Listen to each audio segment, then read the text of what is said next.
I, who only wanted to play football, became the Hollywood heartthrob. This video is purely for entertainment and does not infringe on copyrights or laws. The rights to the novel and image belong to the original author. We do not claim ownership. Don't like waiting and want to listen to this fanfic in full now? Subscribe to our Patreon, where you'll find the best fanfics. Chapter 51. The head coach gives a private lesson, full of useful information. After personally demonstrating to Guran how to pass the ball better, Carter said earnestly, "Gu, the fullback is the position with the lowest minimum requirement and the highest upper limit requirement among all positions on the football field. As a fullback, it is easy to play well. Physical fitness, confrontation, and speed, these three things will be enough. However, if you want to advance, want to play well, and lead the whole team, then this position is more challenging than any other position." Guran asked humbly, "Coach, can you tell me more about it?" Coach Carter looked at Guran with more and more appreciation. "Okay, if you have this intention, you can definitely play a good fullback. Let me talk about how to be a qualified fullback first. Let's talk about defense first. In defense, you must always pay attention to maintaining the correct position. What is the correct position? Specifically, when the ball is in the middle, you must maintain an appropriate horizontal distance from the central defender. If the ball is passed to the opponent's forward and your own central defender heads out, then you must shrink and protect the space behind the central defender. If the ball is not in the middle, but on the other side, you have to tighten the space behind the center back. Note that if someone is running forward between you and the center back at this time, you have two choices, either to help the center back defend the striker with the ball, or to follow the player running forward. There is no standard answer as to how to choose. It all depends on your ability to read the game and your football IQ. The only thing I can teach you is that during this defensive process, you must pay attention to staying in line with the overall formation. If you find that this line is misplaced, you must make timely adjustments to fill in the gaps. If the ball is on your side, you must coordinate with your teammates on this side. If you rush forward, you must call on your teammates to fill in the gaps behind you to avoid being passed by a 2-on-1. Like in this game, you rushed forward to fight for the ball. Fortunately, the level of the sparring team is relatively low, but if you still rush forward like this when facing a strong team, you will most likely lose your position. Never let the opponent's wing forwards and fullbacks easily get behind you. Remember one sentence: the defensive principle of fullbacks is to let go of the wing and defend the center. Many players who play as fullbacks have misunderstanding, thinking that they only need to focus on defending the flanks, which is actually wrong. The area that fullbacks need to defend most is the middle. Coach Carter said as he took out a tactical board that was sticky and taped and drew a few circles in the middle of the board with a fountain pen. "You see, just like what I drew, if you fail to position yourself in time, when the middle is broken through, the opponent in the middle will make a side attack from behind you, and when you turn around and chase back, the opponent's winger will be able to go to the side to form a 2-on-1 situation. However, if the opponent's winger chooses to attack from the wing, our winger and defensive midfielder will come over to assist, and you still have a chance to move and limit him." Coach Carter concluded, "So, the wing is easy to defend, but the middle is difficult. Your sense of position is very important." Guran took a deep breath and nodded vigorously. "The focus of the fullback is to defend the middle. I got it." Coach Carter continued, "In addition, there is another key point for fullbacks. Don't kick easily if you can't see clearly, especially in the 30-meter area of your own backcourt. It is very dangerous to be broken through in this area. If you commit a foul and give a free kick, it will be even more dangerous. Of course, you don't have to be afraid that the opponent's players will break through. Offense also depends on talent. In high school games, it is not easy to break through one-on-one. When you feel unsure of your foot or your body to squeeze him away, just follow him, put pressure on him, force him to slow down, and wait for him to make a mistake. As long as you maintain a good sense of position, use your body more to fight, and don't kick blindly, there won't be too many problems in defense." Is this really the coach of an amateur high school team? He is so thorough. It's full of dry goods. Guran suddenly felt like he had an epiphany. His understanding of the position of fullback was instantly deepened. Duran quickly asked again. Then, in terms of offense, what does it take to be a qualified fullback? Coach Carter seemed to have met a confidant, and he became more and more excited as he spoke. Our local British football style is actually very dependent on the assists of fullbacks. Although the passing and controlling style has become popular in Europe in recent years, in authentic British football, fullbacks are the most important existence in the overall formation. If you want to be a qualified offensive fullback, in addition to the basic items of physical fitness, confrontation, and speed, the first thing is to reduce your own mistakes. Simply put, as long as you can pass the ball, you have completed your mission. Therefore, the offensive fullback must have a high passing success rate. Coach Carter wrote and drew on the tactical board again. In fact, to put it bluntly, there are 3 points for fullbacks to handle the ball. The first point is to pass forward, with the target being the forward or organizing midfielder. The second point is to pass horizontally, that is, to pass to the defensive midfielder, or, after you advance, pass horizontally to the forward or midfielder. The third point is to pass back, and pass to the central defender, to protect our possession of the ball. So, you have to observe, and read the positions of the forwards, front midfielders, back midfielders, and centre backs at all times on the field. What is observation? It means you scan them, and remember their positions. What is reading? Reading means predicting their next intentions, based on their current body language. All of this needs to be based on your familiarity with your teammates and your rich experience in the game. Coach Carter put away the tactical board. Boo. You played very well in the 10 minutes of the game today, especially your performance in cutting in from the wing, which also provided me with a brand new idea. After you go back tonight, you have to think carefully about what I said to you today. Duran said sincerely. Okay, coach. Coach Carter said again. Oh, by the way, do you have a girlfriend? No, I do. Duran's face was slightly embarrassed. In fact, he didn't, but according to the agreement with Sophie, he now has a girlfriend. Coach Carter shrugged indifferently. It's normal for a young man to have a girlfriend. When the coach was your age, he had 3 or 4 at the same time. The coach will not interfere with your private life, but tonight, you don't have to be affectionate with your girlfriend. HMM! Exclamation mark. What? Coach, can you explain to me what affection means? Why don't I understand? Coach, I'm a serious person. Coach, wait a minute.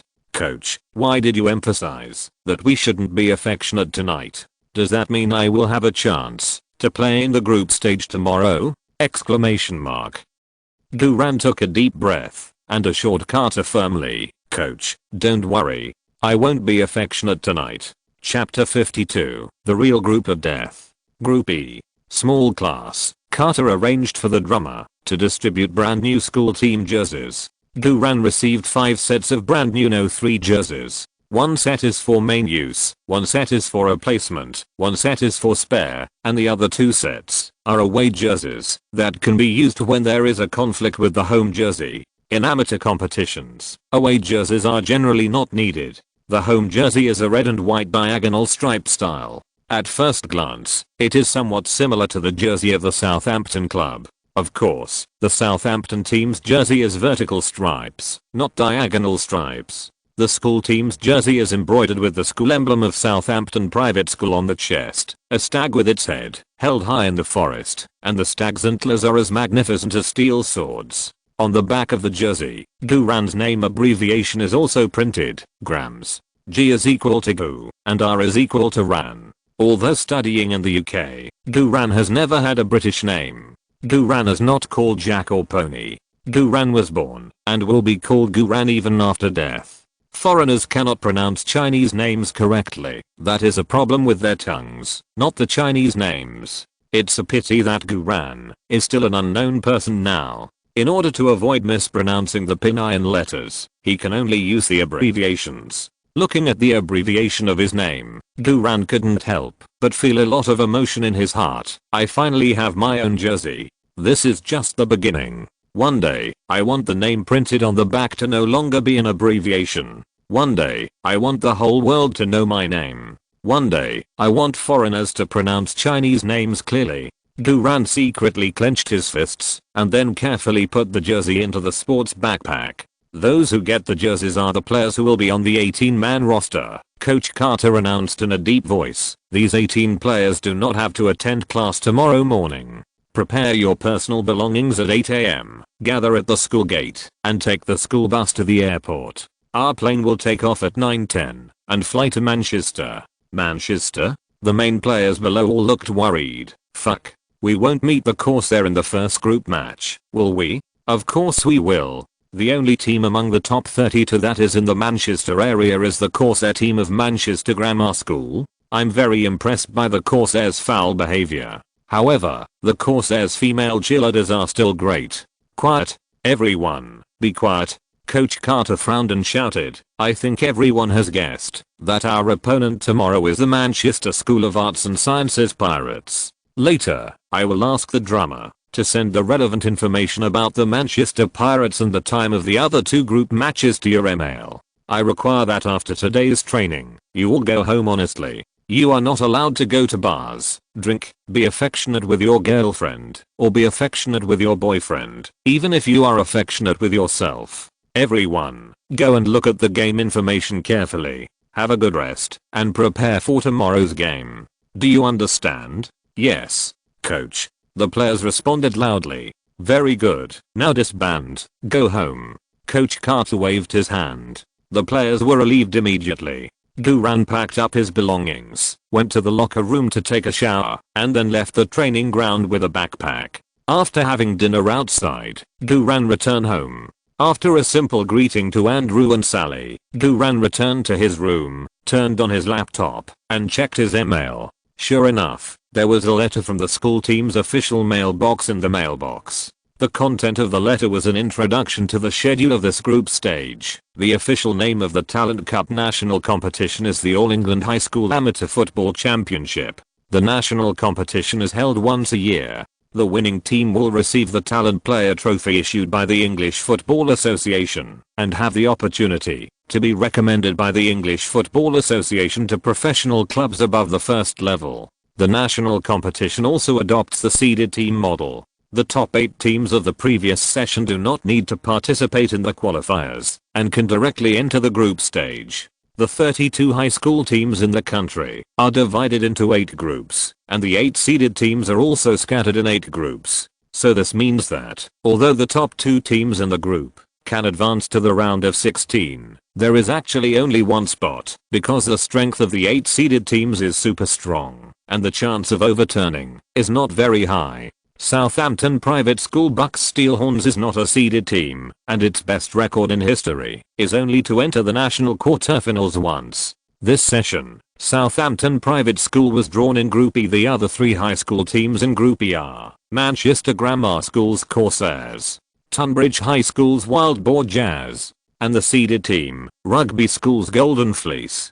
Seeing this, Duran couldn't help but secretly take a breath. Rugby School is the birthplace of modern rugby. Rugby School was also an important member in the formulation of modern football rules. Rugby School was founded in 1567, and the British National High School Football Championship has a history of nearly 80 years, and Rugby School has won 29 championships. In the last national competition, the Rugby School team only lost to the Westminster School team 3:4 in the final. The evaluation of the style of the Rugby School team in the ML information is like to rely on physical strength and speed to attack the opponent, and in terms of strength, speed, and technology, they already have the level of the English First Division team. This is not a seed, this is the king of the dimensionality downgraded to bronze. Let's take a look at the information of the other 2 teams. The Wild Boar Jazz of Tunbridge School has won the national championship 5 times and the runner-up 11 times.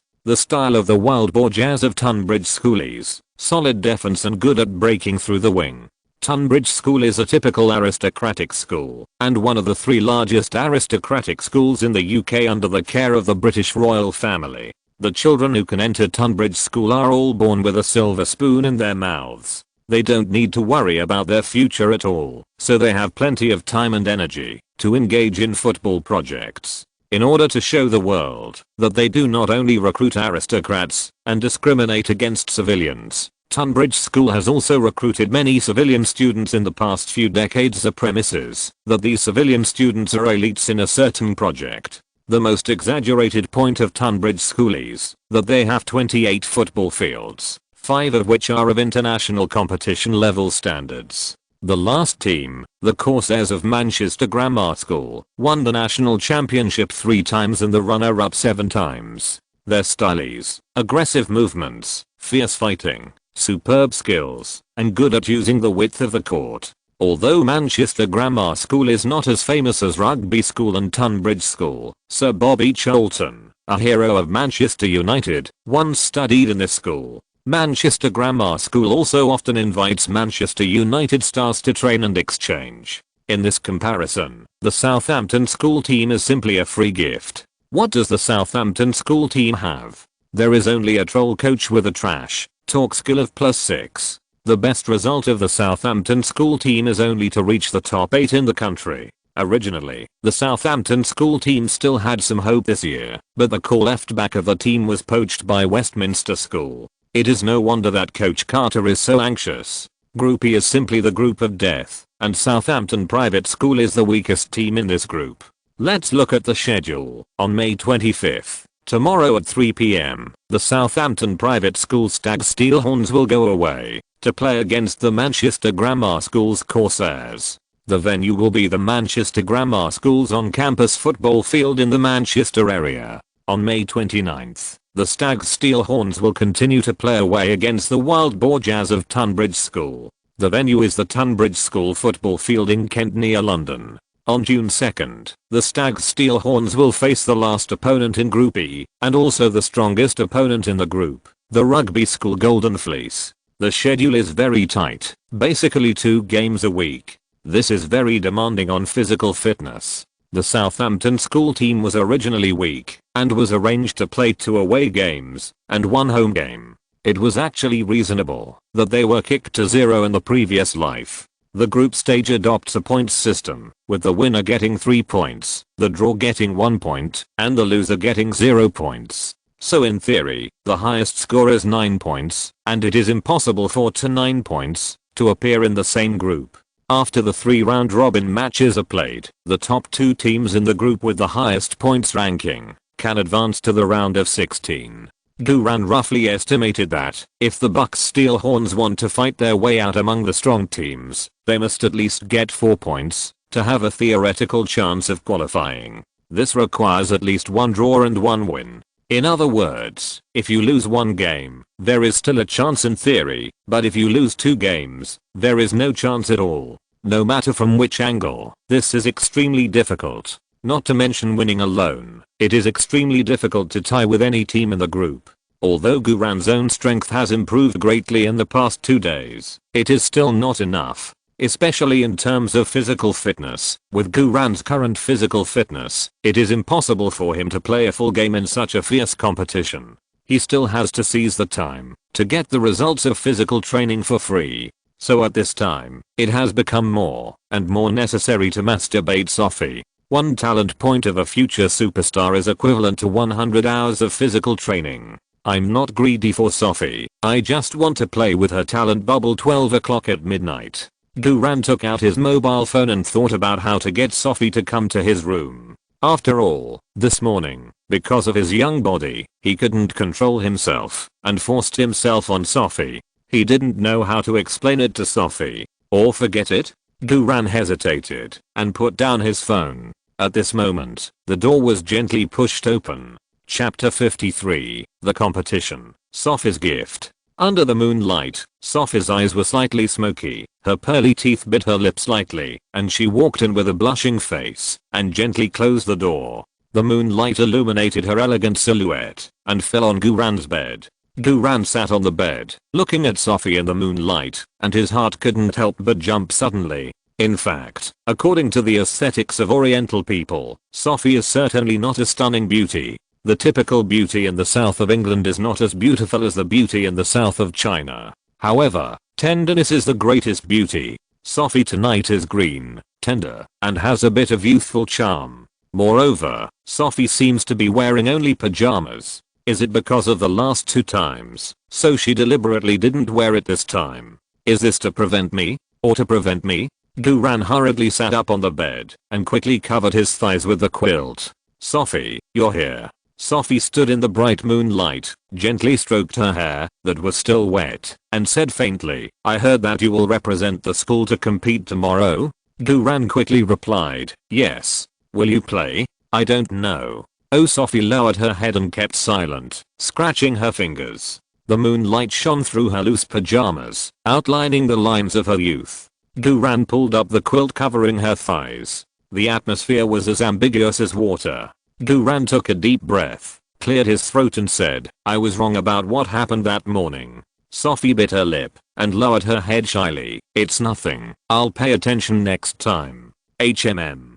HMM. Next time. And next time. What should I pay attention to next time? Guran couldn't help but feel a little dry in the mouth. Guran, Sophie, the two looked at each other, and their heartbeats accelerated at the same time. This is the green feeling of first love. I'm shy before I even say anything. The atmosphere in the room became more ambiguous. Guran couldn't help but secretly said, calm down. Calm down. Damn it. Why is my heart beating so fast? How can an old man like me also have the feeling of first love? Guran pulled the quilt on his leg several inches higher and covered it near his chest. Why is this little girl Sophie acting out of character today? Is it because I kissed her forcefully this morning and opened her heart? No way. At this time, Sophie took the initiative to say, boo, I came here tonight. Actually, I want to be with you. Damn, what with me? Hurry up and tell me. Guran felt that his heart was about to jump out. Sophie bit her lip and finally said, as if she had made up her mind, with you. Terminate the fake love agreement. Ah. Guran felt that his heartbeat suddenly stopped. What? I'm in my pants and you're telling me to terminate the love agreement? Sophie smiled faintly. Thank you for your hard work during this period. You have helped me a lot. Although I'm often angry when I think about it, I should not blame you. I should thank you. Guran hurriedly said, Sophie, don't be polite with me. If you can use me, just use me. Sophie lowered her head, her voice softer than ever before. Thank you, but we really can't go on like this, because I'm afraid that, if this goes on, I will really fall in love with you. Guran. Seeing Guran sitting there blankly like a piece of wood, Sophie smiled with tears in her eyes. Hey, why am I telling you this? Yes, you are the future Shansha. Guran hurriedly comforted. It doesn't matter, this is your advantage. Sophie chuckled with tears in her eyes. Boo, you are annoying. If you don't know how to comfort people, just don't comfort them blindly, okay? Guran said, I'm sorry, I wanted to say Sophie. Actually, cough cough, we can still continue. Sophie's pretty face turned red, and then she sighed. It's a pity that I have to go to London this weekend. I have to audition for a crew. If the audition is successful, I may have to leave Southampton private school. Guran's eyes lit up immediately. No wonder Sophie is different tonight. This means that soon, Sophie will officially start her career as a big star. Guran asked, Sophie, do you know which crew invited you to audition? Sophie shrugged, I don't know. The other party only said it was an ancient style TV series. It turned out that Sophie didn't know that the crew she was about to audition was the Game of Thrones that became popular all over the world in the future. I can help her as much as I can. Although it doesn't matter if I don't help, it's definitely a good opportunity to push Sophie behind her at this time, to bring me closer to Sophie. Besides, I have stroked Sophie so many times and made Sophie unhappy so many times. Let's just make up for it. Guran said immediately, Sophie, I don't have any competition this weekend. I will go to London with you then. Sophie looked at Guran in surprise. You? But you are on the school team. The competition is so important. Don't you have to train on the weekend? No, I mainly rely on freeloading. Guran cleared his throat. For you, training can be put aside. Sophie's pretty face suddenly flushed. Boo, you are so nice. If you can accompany me, of course I will be very happy, but we don't need to pretend to be boyfriend and girlfriend anymore. So you actually? Guran interrupted immediately and domineeringly. No, Sophie. Terminating the relationship agreement is not up to you alone. I, the party involved, have not agreed yet. As long as I don't agree to terminate the agreement, then we will still be boyfriend and girlfriend until the day you become a big star. Sophie froze in place. Her lips trembled slightly, her light blue eyes sparkled, and her heart was pounding. How unattainable it is to become a big star. Doesn't this mean that we will be boyfriend and girlfriend forever? Guran, this guy, doesn't he understand romance? It's just that Chinese boys are too reserved. He didn't even see such a good opportunity to break the window paper. Sophie bit her lip and mustered up the courage to say, "Thank you, Gu. Thank you for being willing to stay with me at this time. Although you didn't say it directly, I understand what you really mean in your heart." Guran was stunned. Impossible. How could you tell that I want to take your talent points? Sophie lowered her head and said, "I want to give you a gift." Gift? Guran looked at Sophie, who was only wearing a loose pajamas, in confusion. Sophie's pretty face blushed when she was looked at by Guran. She stomped her feet lightly, and her pajamas trembled. Hate it. Close your eyes first. Guran, I'm soft. Chapter 54. I have set my own flag, and I have to hold it up even with tears. Okay. Guran sat on the bed and closed his eyes obediently. Then, a familiar scent of shower gel approached, followed by Sophie's tiny and nervous breathing. This little girl, could it be that before Guran could think about it, Sophie's lips boldly pressed against him? Damn, this gift. Guran's heartbeat suddenly accelerated. His brain instantly lost control, and he hugged Sophie in his arms. Sophie didn't expect Guran's action to be so overbearing, and she immediately let out a low cry, her eyes wide open. Then, Sophie blushed and slowly closed her eyes. The atmosphere has been set off to this point, so calm down. Tonight, it seems that you can play content that can only be watched by paid short videos. Guran took a deep breath. No, there is an important game tomorrow. Moreover, although the coach did not say it clearly, it is very likely that he will come on as a substitute tomorrow. Is football important, or is it more important to break the window paper between the two? Of course, football is important. If you don't break the window paper today, there will be another chance another day. However, if I use up my already low passing energy tonight, I will be a weakling when I come on the bench tomorrow. Then I will never be able to gain the trust of the school team again. What's more, I have promised the coach solemnly that I will never be affectionate tonight. This is my own flag. I have to hold it up even with tears. Thinking of this, Guran's body froze, and he forced himself to control his young body. Sophie opened her light blue eyes wide and looked at Guran with confusion. Guran avoided Sophie's hot eyes, cleared his throat and said, "Sophie, I'm not convenient tonight. I'll accompany you to London on the weekend, and you can clean up for me, okay?" Sophie immediately sat up straight with a blushing face and tidied her messy pajamas. Boo. Actually, I was testing you just now. Facts have proved that you are a person who abides by the rules. You passed my test. What the hell? Is this a test? Isn't your sacrifice too big for this test? Okay, the little girl is shy, so if you say it's a test, then it's a test. It's a pity that Sophie's mood is shy and sweet now. In this atmosphere, I'm afraid I won't be able to get any talent points tonight. Let's keep this youthful sweetness. Don't destroy the love between each other. Although I didn't get any talent points, at least I kept my physical strength, and there will be opportunities on the weekend. Besides, I can't expect to get talent points every day, right? Guran smiled and said, "Sophie, welcome to continue to give me greater tests." After arriving in London, Sophie blushed to the root of her neck and said shyly, "Boo, you are so annoying." Guran smiled innocently. "I'm serious." Sophie smiled innocently. "Annoying." The moonlight shone coldly on the two of them, and the room returned to silence. After a long while, Sophie lowered her head and murmured, "You have a game tomorrow, so I'll go back first. Oh, by the way, I said before that I would wash your clothes. Leave the pile of dirty clothes beside your bed to me." Guran quickly said politely, No, I can wash it myself." Sophie smiled and said, "Don't be polite to me. Don't we have a love agreement? Besides, I'm afraid that if I don't wash your clothes, Susanna will say something." When Susanna was mentioned, Sophie subconsciously rolled her eyes. "Damn, so there is this layer." Guran quickly said, Thank you for your hard work, Sophie. Sophie smiled and said, it's nothing. Anyway, it's not hand washing. Just put it in the washing machine and then take it out to dry. Let me help you clean your pockets first. Sophie is so virtuous. She even knows to clean her pockets. Wait. Duran's face suddenly tightened. It's bad.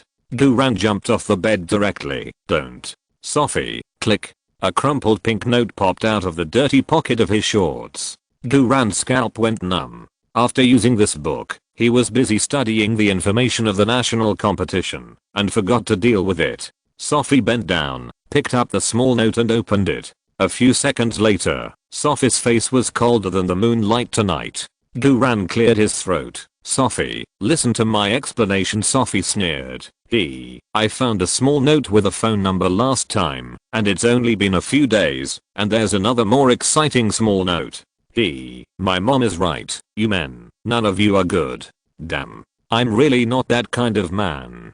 Sophie, you really have to listen to my explanation this time. Before he finished speaking, a clear system prompt sounded in Duran's mind. Light feeling 100 points of negative emotion value from Sophie Turner. The system bubble is generating a perfect red bubble appeared under Sophie's feet. Hiss, I thought I wouldn't be able to get a talent bubble today. Unexpectedly, by some strange coincidence, I was able to succeed. So cool. With this talent point, the physical attribute can be increased to 57 points.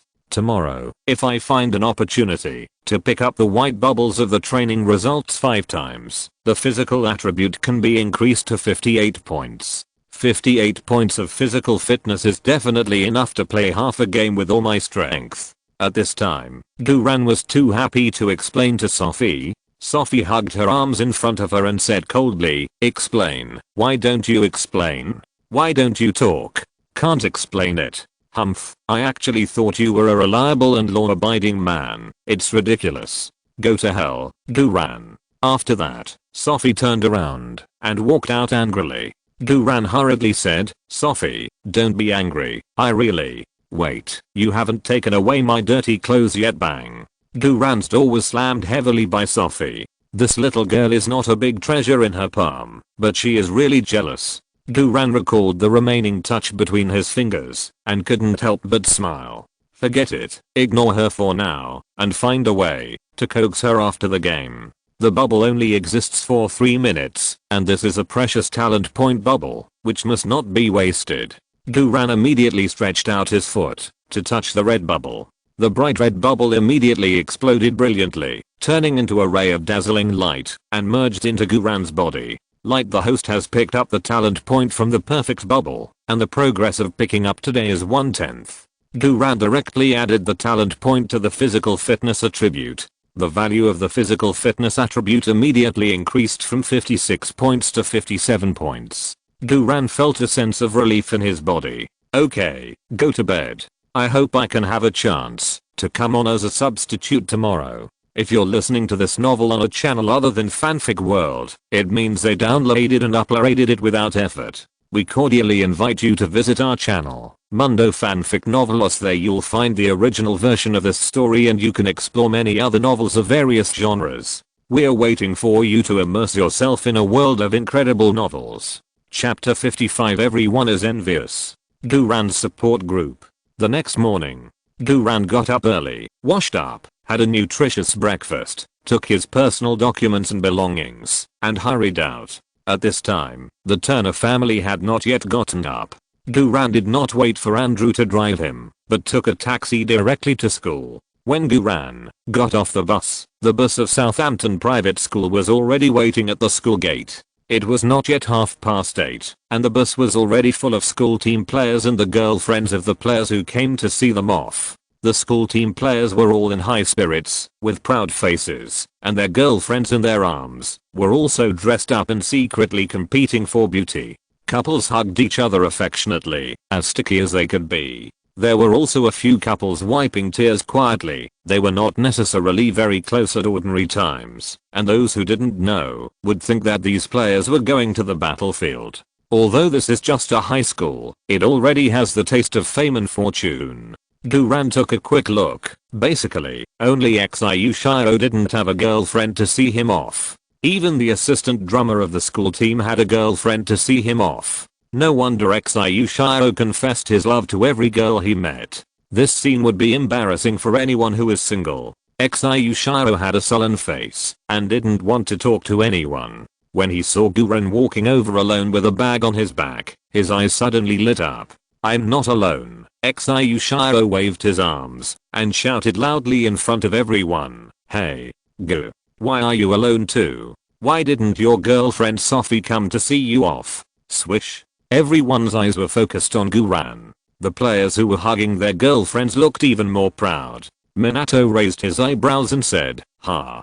Guran, Sophie didn't come to see you off at such an important moment. Are you afraid that Sophie has dumped you? Even if you haven't been dumped, it must be that Sophie doesn't have you in her heart. You are so miserable. Ha ha ha." Yes, what Minato said is right. We are representing the school. Our girlfriends are proud of this and will never miss such an important moment as seeing you off. Guran, I thought you were good at picking up girls, but I didn't expect you to be just like this. Ha ha ha. The bad boys of the school team really got a chance to step on Guran with great difficulty. Guran smiled faintly. "I know that seeing you off is very important to you, but for me, letting my girlfriend sleep until she wakes up naturally is the most important thing." After these words came out, the players who had just succeeded in laughing were all dumbfounded. The girlfriends in their arms beat their hands enviously. Look at them. That's what love is. You just laughed at them? You should learn from them. Guran, right? Remember me, my name is Bettina. If I break up with Minato, I will consider you first, damn it don't. Guran quickly packed his bag and walked towards the car. Xiu Shiro took the opportunity to hug Guran's shoulders. "It's okay if Sophie doesn't come to see you off. You are not the only one who doesn't have a woman to see you off. You still have Xiu Shiro to accompany you. We will sit together when we get in the car later." Before Xiu Shiro finished speaking, a delicate voice came from a distance. "Hey, Gu, wait." Guran and Xiu Shiro turned around at the same time. They saw the best friend Susanna, who was wearing a black tight skirt and had a very mature makeup, trotting over. Susanna ran to Guran and smiled charmingly. "I finally caught up with Boo. I'm here to give you a present." Guran laughed. "No need. Rusty strip." Susanna was not angry at all, but chuckled. "Boo, why are you being so polite to me? I don't mean anything else. I just want to wish you good luck in the game. After all, you play football for our Southampton private school. Oh, by the way, this is my gift to you." "Please don't say gift. I'm sensitive to this word now." Guran subconsciously took a half step back. Susanna chuckled. "Boo, you look so cute. I won't eat you." As she said that, Susanna took out a red and white knitted scarf from her backpack. Susanna stood on tiptoe without saying anything and put it around Guran's neck. "This is the scarf I knitted for you overnight. I hope you will have good luck wearing it."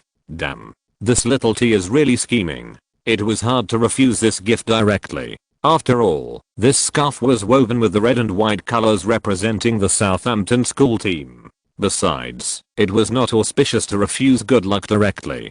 Guran took off the scarf, casually put it on his arm, and said politely, "Thank you, on behalf of all the teammates of the school team, thank you for your blessing." Susanna saw Guran's indifferent attitude, and her pink face was a little stiff. However, Susanna soon smiled softly. "By the way, why didn't I see Sophie come to see you off at such an important moment? Sophie, as your girlfriend, didn't come? Alas, she really went a little too far this time. But don't blame her, Boo. She is like this usually. You must be more tolerant of her." Guran laughed and was about to respond to Susanna, only to see more than a dozen girls rushing over here like a tide. Almost every girl held a makeshift cardboard card in her hand. There were various hearts and eye-catching slogans on the hard cards. Guran is our male god. Guran's fans wish Guran a triumphant return. "I love you, husband Guran. My husband will win. Come on, male god. As long as my husband wins, we will all be yours." The players present were all dumbfounded. They have been playing football for so many years. How can there be any fan club? Exclamation mark. How come Guran, this kid, has only joined the school team for 2 days, and he has a fan club full of long-legged girls? Just now they were laughing at Guran for not having anyone to see him off at such an important moment. As a result, first came a dazzling female Susanna. I thought Susanna was too much, but I didn't expect that a group of fans who shouted husband and male god would come right after. Look at the girlfriends in their arms and they're upset. No matter what food I eat today, it doesn't taste good. The girls holding the hard cardboard excitedly surrounded Guran, calling him male god and husband. My idol, husband, I heard that you are going to represent our school to participate in the national competition. We are so excited. My idol. This is the scarf we knitted for you overnight. You must accept it. Husband, wear the scarf we knitted for you, and you will definitely score a goal. Shit, Guran complained in his heart. It's unknown whether I can play on the field, and I have to wear your scarves to score goals? You women, I'm afraid you don't even know what position I play. Besides, you all give me scarves. Are you trying to kill me with the heat? This is a disaster. Knitted overnight? Aren't they all made in Yiwu? Looking at these star-chasing girls, Guran couldn't laugh at all and just wanted to get rid of them as soon as possible. The rusty strips around him were so envious. Is this something you can have if you are good at playing football? Guran, are you lying to me? Rusty had a little doubt about Guran's theory of struggle. Susanna saw that her limelight was stolen and immediately put on a pitiful look. Wow, boo, you have so many scarves, so you must not care about my scarf, right? Otherwise, give it back to me. This is the first time I knit for a boy. It's not good enough. I'll take it back and tear it apart. Okay. Guran was worried that there was no place to put the scarves. Seeing Susanna said so, Guran immediately stuffed Susanna's scarf back. Susanna was dumbfounded. Hey, I just want you to praise my knitting and be touched by me. Why don't you follow my routine? How embarrassing is it now? Guran, what are you made of? Why are you so difficult to deal with? The other girls saw Susanna's embarrassing look and covered their mouths and laughed. Okay. Captain Bread stood up and said, it's almost time. The coach will be here soon. The players of the Bucks Steel Horns are all on the bus. The players hugged and said goodbye to their girlfriends. Guran was about to get on the bus with a bunch of useless scarves in her arms when she suddenly heard a familiar voice coming from behind her. Gu dear. Still coming. Chapter 56. Let's go to Manchester. The word dear was a little shy and the tone was not high, but it was very penetrating. Guran's whole body softened slightly, and when he turned around, he saw that it was indeed Sophie. Sophie walked over slowly with an elegant and noble step. Her makeup today was exquisite, and she looked mature and dignified. Such makeup would be difficult to complete without an hour or two. She was wearing a red and white dress, and against the background of other girls, her classical goddess temperament was fully revealed. All the boys present were concentrating and holding their breath for Sophie's temperament. Guran felt a little scared. After all, he had so many scarves in his hands, and it was hard to tell. Sophie walked to Guran with a loving look in her eyes. In front of everyone, she held Guran's hand and said coquettishly, honey, I haven't even come to see you off yet. Why are you in such a hurry to get in the car? Guran cleared his throat shyly. I thought you were still angry about what happened last night. Sophie chuckled and punched Guran's chest lightly. Hate it, isn't it? Just that we didn't sleep together last night. I know that's because you have an important game today. I'm so reasonable. How could I be angry? When you come back, I will make it up to you. As soon as these words came out, the scene suddenly exploded. Fuck Guran. This kid is simply not a human being. Damn, when will my girlfriend be so considerate? Guran, a substitute. Why is he treated better than us, the main players? I can't stand it anymore. Can you drive faster? Why don't you drive yet? All the players present were depressed. The girls who gave the scarves were also full of complaints. My idol. Husband. You are the husband of all of us. How can you date this woman? My heart is broken. Scumbag. Give me back my scarf. I bought it for £6.99. You don't deserve it. Upon hearing this, Guran happily put down all the scarves in his hand. The girls in the fan club wailed, and the fan signs were scattered all over the floor. Susanna, who was standing next to him, still had a fake smile on her face, but her limelight had been completely crushed by Sophie. It was not until this time that Guran realized that Sophie was here to claim her sovereignty. Well, if you claim your sovereignty, then I naturally have to cooperate, right? Guran immediately hugged Sophie's small waist and said, "Dear, thank you for not being angry with me." While leaning on Guran, Sophie lowered her voice and said, "What happened last night is not over yet. Don't think you can get away with it so easily. Damn it. Then I'd better leave quickly."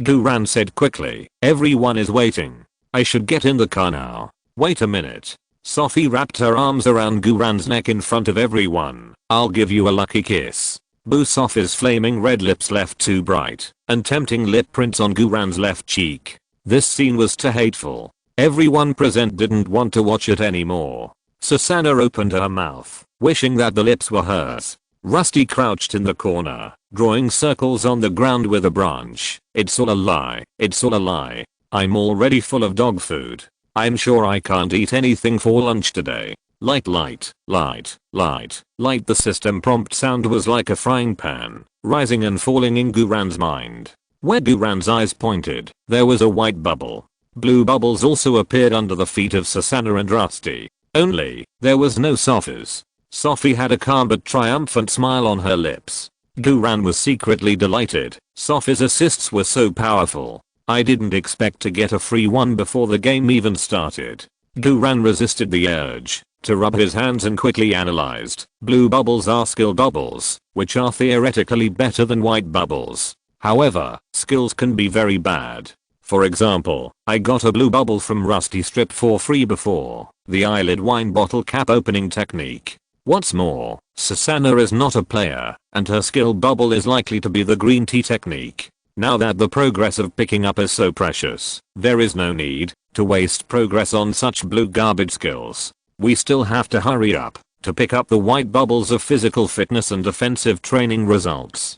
Guran quickly memorized the positions of the white bubbles of Bread, Watergate, Painter, Huareluo, and Plum. They must be touched within 3 minutes, otherwise, these bubbles will disappear. Guran lowered his voice and said to Sophie, "Sophie, your acting is so good. Now, they all think you are really my girlfriend."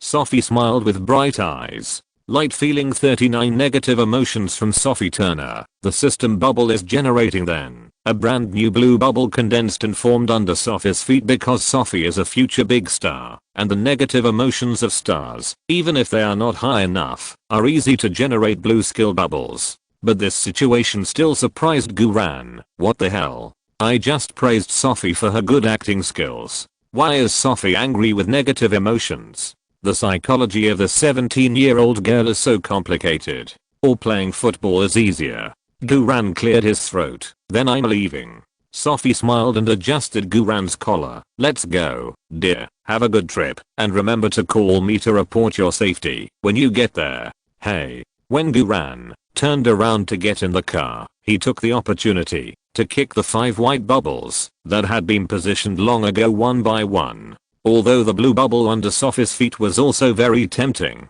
Guran still chose to avoid it. Light host has picked up results from ordinary bubbles. Physical training plus 10 hours. Today's picking progress 2/10. Light host has picked up results from ordinary bubbles. Regional joint defense training plus 10 hours. Today's picking progress 3/10. Light host has picked up results from ordinary bubbles. Core muscle group training plus 10 hours. Today's picking progress 4/10. Light host has picked up results from ordinary bubbles. Horizontal dribbling training plus 10 hours. Today's picking progress 5/10. Light host has picked up results from ordinary bubbles. Sprint training plus 10 hours. Today's picking progress 6/10. Warm reminder, the host has collected 100 hours of special training results and now has a corresponding talent point. Ugh. Comfortable. Guran found a seat by the window and sat down, while concentrating his mind and adding the newly exchanged talent points directly to the physical attribute. The physical attribute also increased from 57 points to 58 points. Guran breathed a sigh of relief and felt his body was much more relaxed. With 2 more talent points, the physical fitness will pass. If the physical fitness is passed, he can almost play the whole game. Now, there are 7 total talent points, 4 of which are obtained by stroking Sophie, the future superstar, and 3 are exchanged for accumulated training results. At this rate, the system rating will soon be upgraded to sea level. Guran couldn't help but began to imagine a beautiful future. Outside the bus, Sophie looked up at Guran, waved and smiled, but cursed in her heart, "Damn Guran. Why don't you look back at me?" At this time, the school team's head coach Carter walked onto the bus with the tactical board in his arms. "Is everyone here? Let's go." Chapter 57. You bastard. Stop making trouble. The school team bus sped all the way. In less than half an hour, they arrived at Southampton Airport. Southampton is in the south of England, while Manchester is located in the northwest of England. If you take a bus, it will take at least 4 hours to get there. If you take a plane, it only takes 1 hour and 5 minutes. Counting the time from the airport to Manchester Grammar School, it will take less than 2 hours at most. Of course, although Southampton Private School is also a wealthy private school, it can't afford a private plane. The school booked round-trip tickets for the players in advance. Each set of round-trip tickets is £137. This is the ticket price of a 50-seat small plane on a low-cost airline. After completing the check-in formalities, Carter took the players on the plane. At 9:30, the small branch line plane took off tremblingly. Although Britain is a world power, its infrastructure is obviously behind the times. Many planes are old planes from the 1970s and 1980s. Not only do they not have a bright and beautiful appearance, the service on the plane is not good, and the flight attendants are all aunts. Guran sat in the cramped seat with his eyes closed, trying to relax himself. Rusty, who was sitting next to him, poked Guran, and said in a low voice, "There is a stewardess smiling at me. Do you think she has feelings for me?" Guran. After an hour of flight, the creaking little plane finally landed safely. After getting off the plane, the assistant drummer contacted the airport bus that had been arranged in advance and chartered a bus to Manchester Grammar School in Fallowfield. Near noon, the airport bus stopped in front of a quaint red brick building. This is the gate of Manchester Grammar School. On top of the 3-story red brick gate wall, there is a small white clock tower with a strong classical atmosphere. When Guran and the others got off the bus, the big brass clock in the clock tower just struck 12 o'clock. At this time, several boys in expensive grey custom-made suits walked out of the red brick school gate. As they walked, the guys winked at each other. "Hey, look, the country bumpkins from the south are here so early. They came at the right time. Maybe they're here to eat lunch in our school cafeteria? Haha, keep your voice down. Don't let the country bumpkins hear you. It'll be hard to clean up if your glass hearts are all broken." The guys said to keep their voices down, but in fact, they had no intention of being shy. The players of the Southampton school team were immediately furious, their fists clenched so hard that they could not wait to rush up and let these well-dressed guys taste the iron fist from their southern daddy. Light, light, light, light, light. The system prompts rang one after another in Guran's mind. Then, white bubbles condensed and formed under the feet of the Southampton school team players. Damn, they haven't even met officially yet, and the school team members can't hold back their negative emotions? Come to think of it, the students on the other side were too arrogant. They even deliberately called them Southern Country Bumpkins and mocked them for coming early just to have lunch. If Guran was a native of Southampton, he would be so angry that he would want to fight. However, what Guran is considering now is that there are still 4 chances to pick up today, and he must choose carefully. The focus of picking up is still the results of physical training and defense.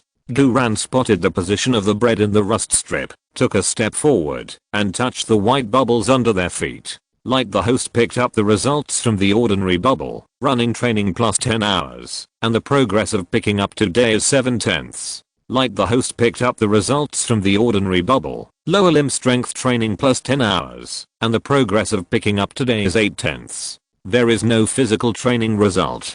Guran frowned slightly, as if he was opening a blind box. Rust strip grabbed Guran. "Go. Don't go forward. In this kind of thing, I will be the first to take the lead. I really don't want to stand out." Guran looked back and found that almost all the Southampton school team players were looking at him with approval. Rusty, Minato and others even rushed forward. "Bastard." Coach Carter suddenly cursed. "Don't make trouble." All the students present were stunned. The Southampton school team players immediately stood in line. However, everyone's eyes were still staring at the Manchester Suit Boys fiercely. The faces of the Suit Boys were a little livid. Coach Carter's bastard seemed to be scolding them, but it didn't seem to be, but it seemed to be true. This is not easy to ask. Asking it seems that you have to be a bastard. The leading blonde square-faced boy about 1.88 meters tall cleared his throat and took the initiative to reach out to Coach Carter. "Hello, Coach Carter. I'm the student representative of Manchester Arts and Sciences School and the captain of the pirate ship, Albert Beaton." Duran couldn't help but look at the captain of the pirate ship. In yesterday's internal emails of the school team, the name Albert Beaton appeared many times. According to the information, Albert had trained in the Manchester United youth football training camp since he was a child and was hailed as a future midfielder of Manchester United when he was 10 years old. However, Albert did not seem to plan to become a professional player after growing up.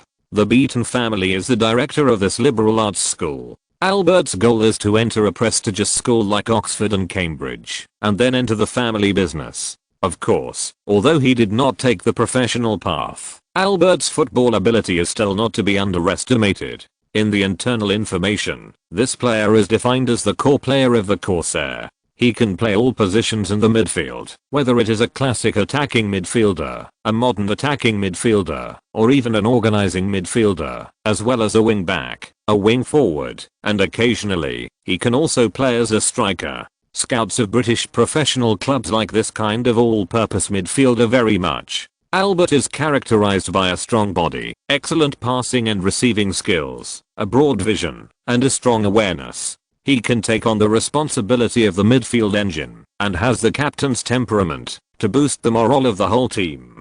Such a guy who came out of the Manchester United youth camp must have a very good blue skill bubble. Duran calmly marked Albert in his heart. Seeing that Albert wanted to shake hands, Coach Carter just glanced at him arrogantly and then pointed at Bread behind him and said, "This is the captain of our Bucks Steelhorns. Este nos, Bread. People are waiting to shake hands with you. Don't pretend to be a noble gentleman here." Bread knew that the coach was not scolding him, so he grinned, walked up to Albert, and shook hands with Albert vigorously. The two people's hands squeezed each other and made a creaking sound. Although the nickname of Bread sounds soft, at this time, Bread is not afraid at all. That's right, this is a gamble on the dignity of a country bumpkin. The muscles on Albert's cheek twitched slightly. I don't know if it was because the Bread pinched his hand, or because he was humiliated by Coach Carter, or both.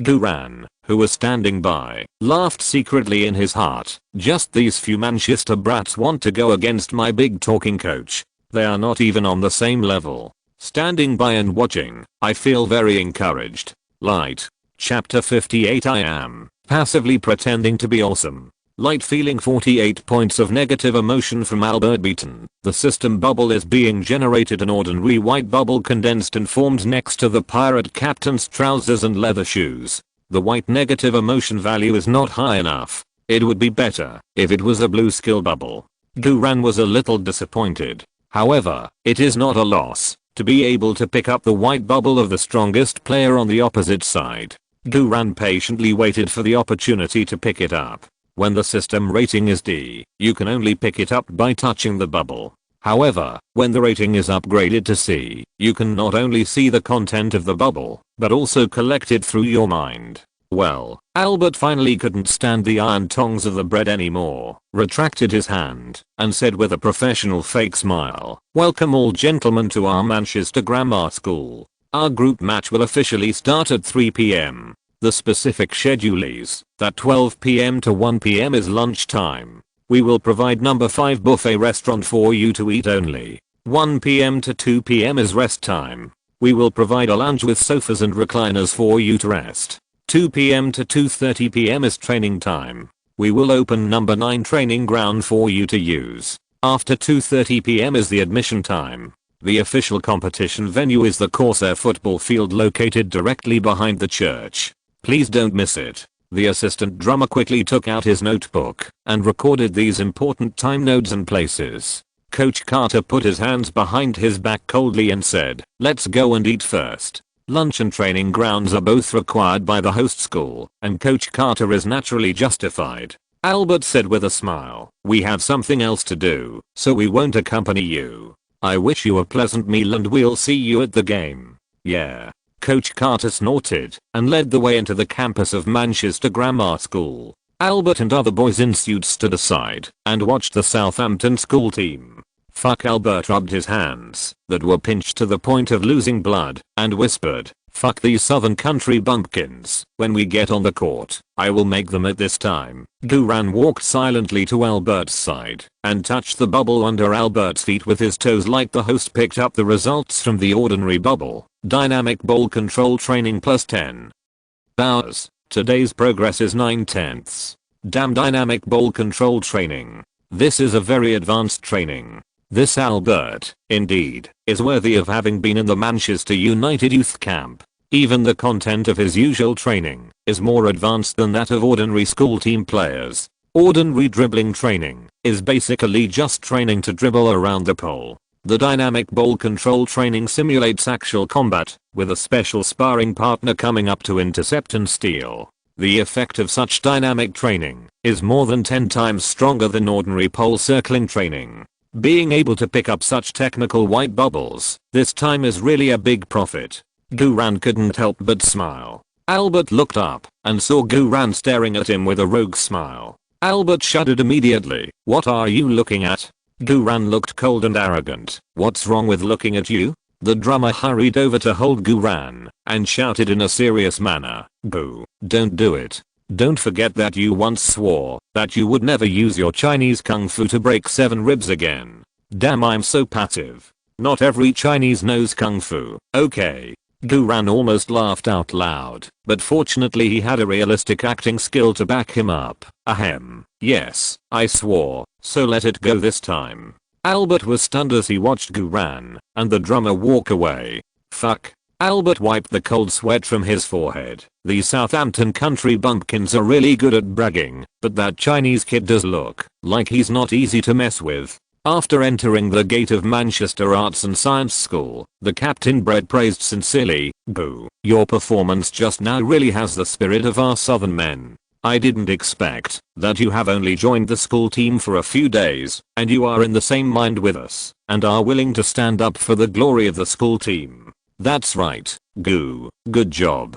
Goo. I won't treat you as an outsider in the future. We are the Southampton Bucks Steelhorns. If anyone doesn't obey, we'll beat them." The other school team players patted Duran on the shoulders. Even Minato, who was always bad-mouthed, nodded slightly to Duran after experiencing this little incident. Only Rusty asked nervously, "Boo, have you really broken 7 ribs of someone else?" "Oh my god, I was lucky to be calm at that time in the cafe." Duran was suddenly a little amused and didn't know how to explain. Fortunately, at this time, Coach Carter turned around and shouted coldly, "Hurry up and catch up, finish lunch early, rest early, and take the time to train after resting. We are not here for vacation." "Yes, coach." The Southampton players walked on the campus of Manchester School of Arts and Sciences with their heads held high. It must be said that, although Manchester School of Arts and Sciences is not an aristocratic public school, as a well-known secondary school ranked in the top 50 in the UK, the infrastructure on campus is still very sound. The entire campus is like a super large high-end park. In addition to the teaching building, laboratory building, library building, sports building, concert hall, and theater, there is also a church on the campus. The campus road is not very wide, but the lawns on both sides are well maintained. There are rows of ginkgo, tulip tree, elm, banyan tree, duang, apple tree, cherry tree, and many flowers and plants that Duran can't name. It's lunchtime now, and the boys and girls of Manchester School are sitting on the benches in the courtyard in groups of 3 or 2, talking and laughing. Are they from Southampton? Why don't they wear suits? Their hairstyles are so rustic. Haha, they are southern country bumpkins who have never been to a big city. Am I seeing right? There is also a black-haired Asian in their team. It seems that the Southampton school team really has no one to use, and they actually found an Asian to make up the numbers. But that Asian looks pretty handsome. The players of the Southampton school team naturally heard these contemptuous discussions. There is no way. This is how away games are. They have already prepared for these unfavorable factors.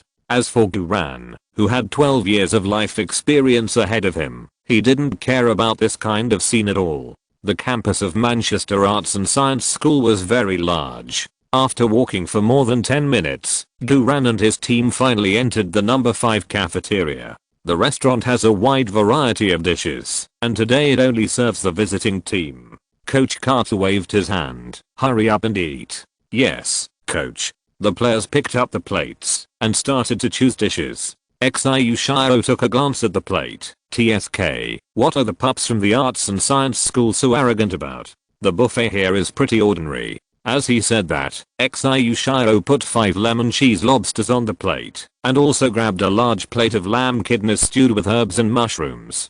Didn't you say that you couldn't eat anything for lunch today? Guran secretly complained, and then selectively took a pan-fried chicken breast, a few pieces of roasted rabbit meat, a few steaks and a small plate of steamed shellfish. These are all main dishes that are more suitable for the player's nutrition. After eating these, Guran was already 70% full. Guran went to get 2 more eggs and a bowl of cream of mushroom soup. After he was 80% full, Guran stopped eating. If he had to come on as a substitute in the afternoon, eating too much would affect his condition.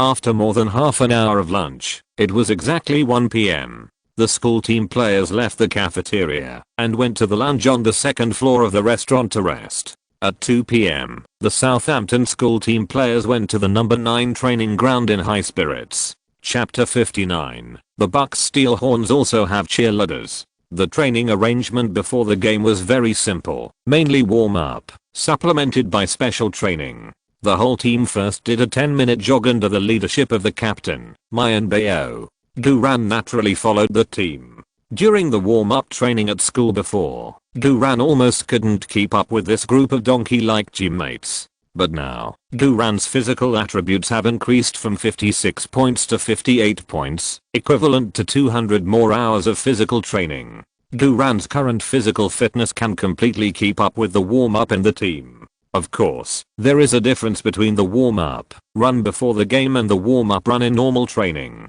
The warm-up run in the team usually takes 15 minutes, and the speed is obviously a level higher than now. The warm-up run before the game now focuses on maintaining physical fitness. After all, warming up too hard will not only lose a lot of physical energy, but also make the body tired too early and lose the state of the game. After the 10-minute warm-up, Mayan Bayo led the whole team to do 5 minutes of warm-up exercises and stretching training to stretch the muscles and bones to a state suitable for the game. After the stretching training, the players started special training according to their respective positions on the field.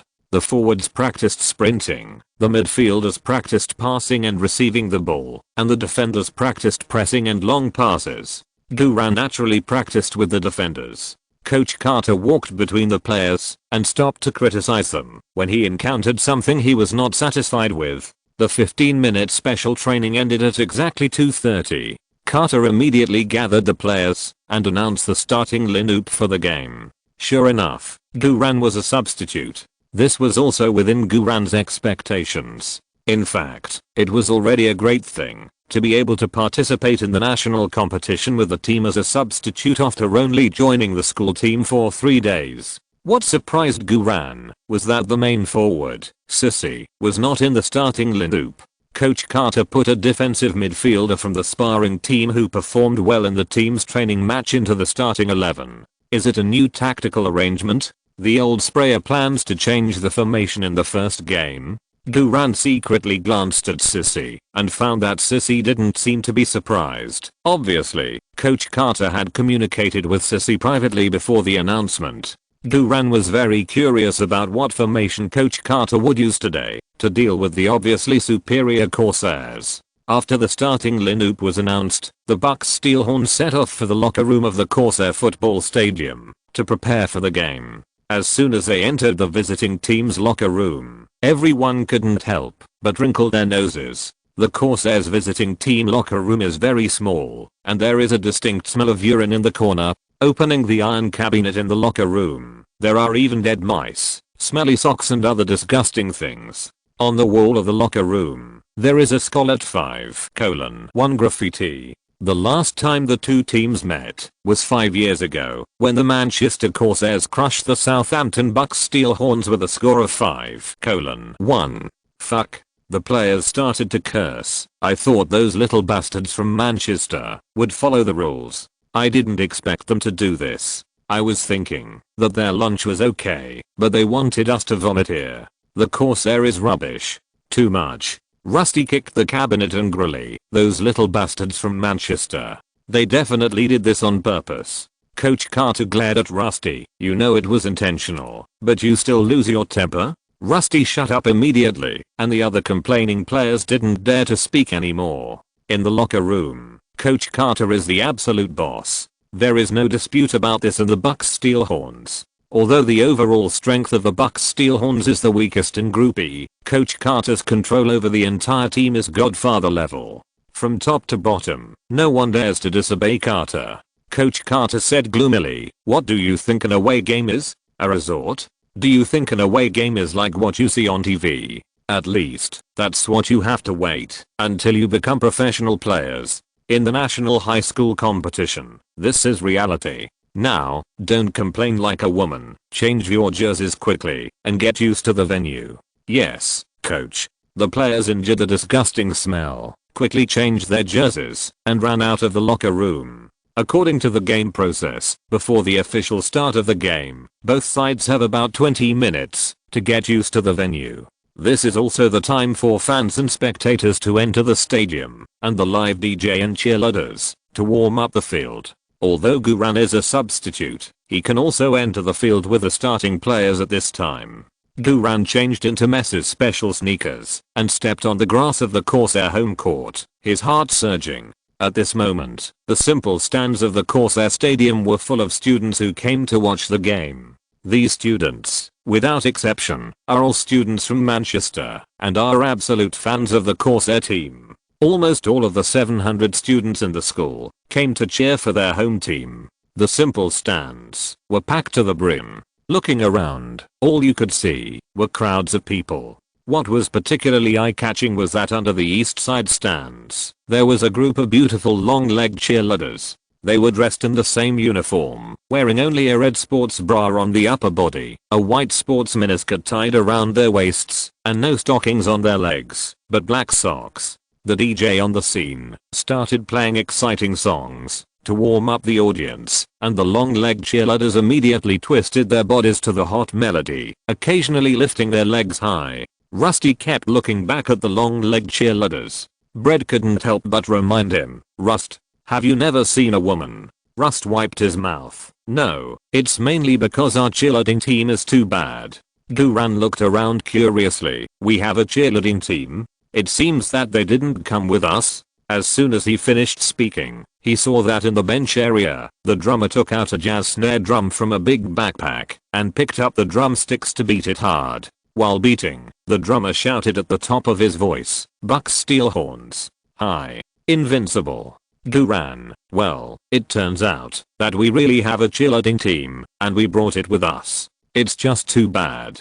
I suddenly have an idea to transfer to another school. I don't know if I should say it or not." At this time, the Manchester students in the stands began to boo the Bucks Steel Horns players who were adapting to the training on the field and made insulting gestures of 5:1. The female cheerleaders also twisted their butts at the Bucks Steel Horns players and danced the Poznan dance. The Bucks Steel Horns players were all angry. Rusty looked at the buttocks again and again. Suddenly, the DJ shouted loudly, "Let's welcome the handsome guys of the Corsair with the warmest applause." The home team Corsair players came out to adapt to the venue in the sound of the majestic march. The Manchester students on the scene immediately set off a tsunami-like wave of people, and the simple stands were swung like noodles. The students in the stands cheered wildly and shouted the names of every home team player. Some boys stood in the aisles of the stands and waved the red team flags with the Corsair team emblem vigorously.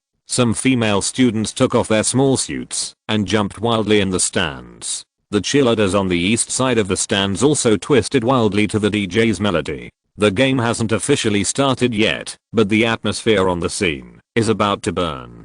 The drummer beat the drums frantically, but the drums were completely suppressed by the waves of Manchester students.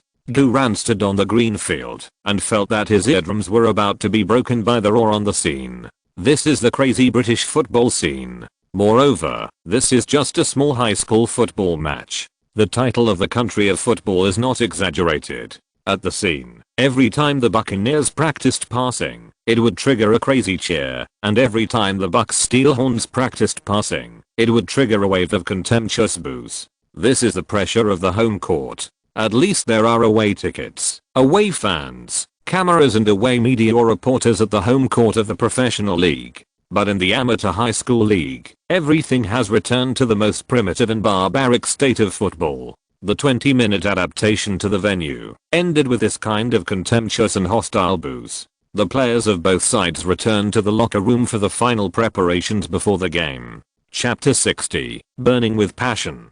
This is football. There are still 5 minutes before the official start of the game. The smell in the visiting team's locker room is still unpleasant. The starting players of the Bucks Steelhorns team are eager to leave the locker room now and line up in the player tunnel. But Coach Carter has a calm face and is not affected by the bad environment of the locker room at all. The Corsairs have a clear home advantage and their fight is very fierce. So our players who have the ball must pay attention to protecting the ball under their feet and not cause their own mistakes due to their fight. In addition, our basic strategy in the first half is to play defensive counter-attacks. Our formation is 42-31. As soon as this was said, all the players looked at each other. When they usually train in the team, the formation they play most often is 442, and the most familiar one is the diamond position of 442. Although the 42-31 formation has also been practiced, the number of times is too few after all.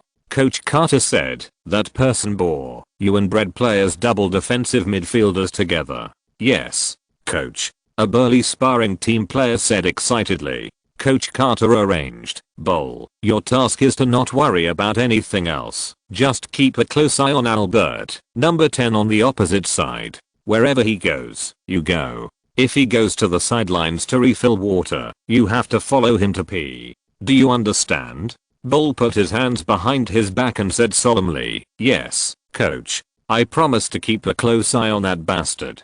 Carter then said to the temporary worker, "Temporary worker, your task is not to attack, but to defend with all your strength. In the first half, if the left side, where you are is penetrated, you can expect to die." The temporary worker shivered. "Coach, I will try my best." "Try hard? Is hard work enough?" Carter sneered. "What I want is to fight to the death.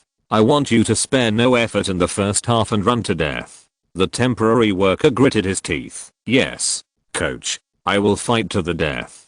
Carter turned to Brett and said, "Brett, you should often help the left side to coordinate. I don't need you to make assists. You just need to see the space on the left side and behind Bowl." Brett nodded heavily. "Yes, coach." Carter continued, "Remember, our tactics in the first half will focus on defense and then counter-attack. As long as the ball is hit into the 30-meter danger zone in our half, don't hesitate. Immediately kick the ball to the opposite half and let the front court players fight for the opportunity themselves. If we can get the ball, the front court offense will still revolve around Minato.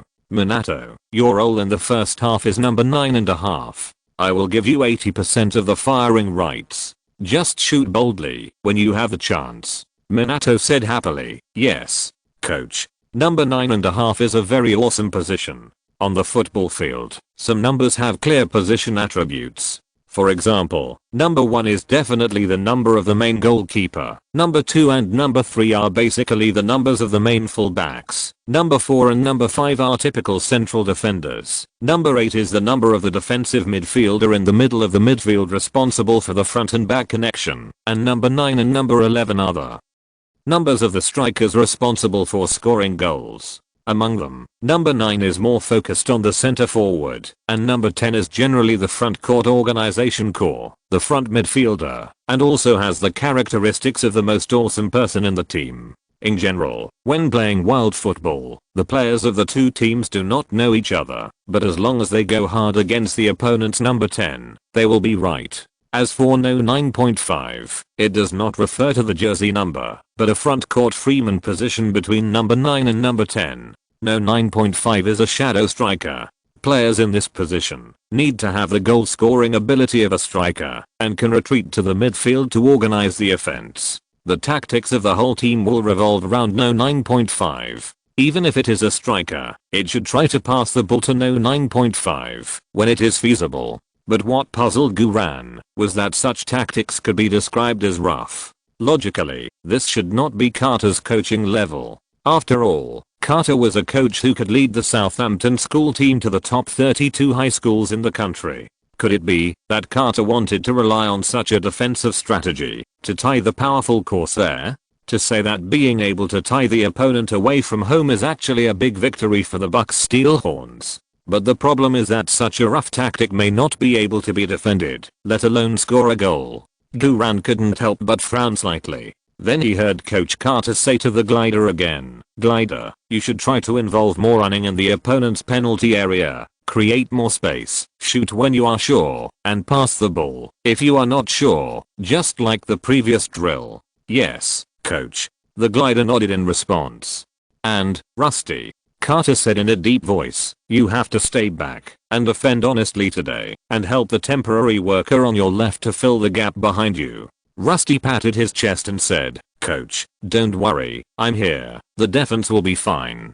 "Coach, can we go to the player tunnel? It's too uncomfortable to stay here." The other players also nodded in response to Rusty's words. Coach Carter looked around and said coldly, "You can't stand it? Do you feel frustrated coming to Manchester this time? Do you feel angry? Do you feel that you have been treated unfairly?" The players all lowered their heads and responded in silence. Carter sneered, "That's right. Competitive games are never as glamorous as you see on TV. It's full of hostility, discrimination, and all kinds of despicable tricks. You feel aggrieved, angry, and unfair, but it doesn't make any sense. Your grievances can't change anything. The only thing you can do is to go on the court like a real man. Use your body to collide with your opponent. Use your cooperation to block your opponent. And use your will to overthrow your opponent. This is the spirit of the Bucks Steelhorns. You have to be like a real man. Step on your opponent's face in front of their fans and let them realize that we are not easy to mess with. Otherwise, you have no right to complain." Carter's voice was not loud, but every word was loud and resounding. The players on the field all had red eyes and their fists were clenched. Duran tried hard to control his surging heartbeat, secretly admonishing himself, "Don't be a middle school student. Don't be a middle school coach." Poor Coach Carter's sharp eyes swept across the faces of each player, and his voice suddenly raised. "Tell me, are you cowards? Are you cowards from Southampton?" "No, coach. We are not." The entire visiting team's locker room roared. Every Bucks Steelhorn player was murderous. Carter continued to question loudly, "Tell me, did you come to Manchester just to eat their lunch?" "No, coach. We are not." "Tell me, did you come to Manchester just to lose to those bastards who humiliated you and let them comfortably enter the top 16? "No, coach. We are not." Carter nodded with satisfaction. "Very good. Then prove it to me." Captain Bread stood up and shouted, "Bucks Steelhorns. Fuck them. Fuck them. Fuck them." The roar of the Bucks Steelhorns players almost lifted the roof of the locker room, and even the iron lockers were buzzing. "2nd year." Duran complained in his heart, while his blood boiled, and he roared with the whole team. The blood rushed in his veins, and the adrenaline soared, uncontrollable.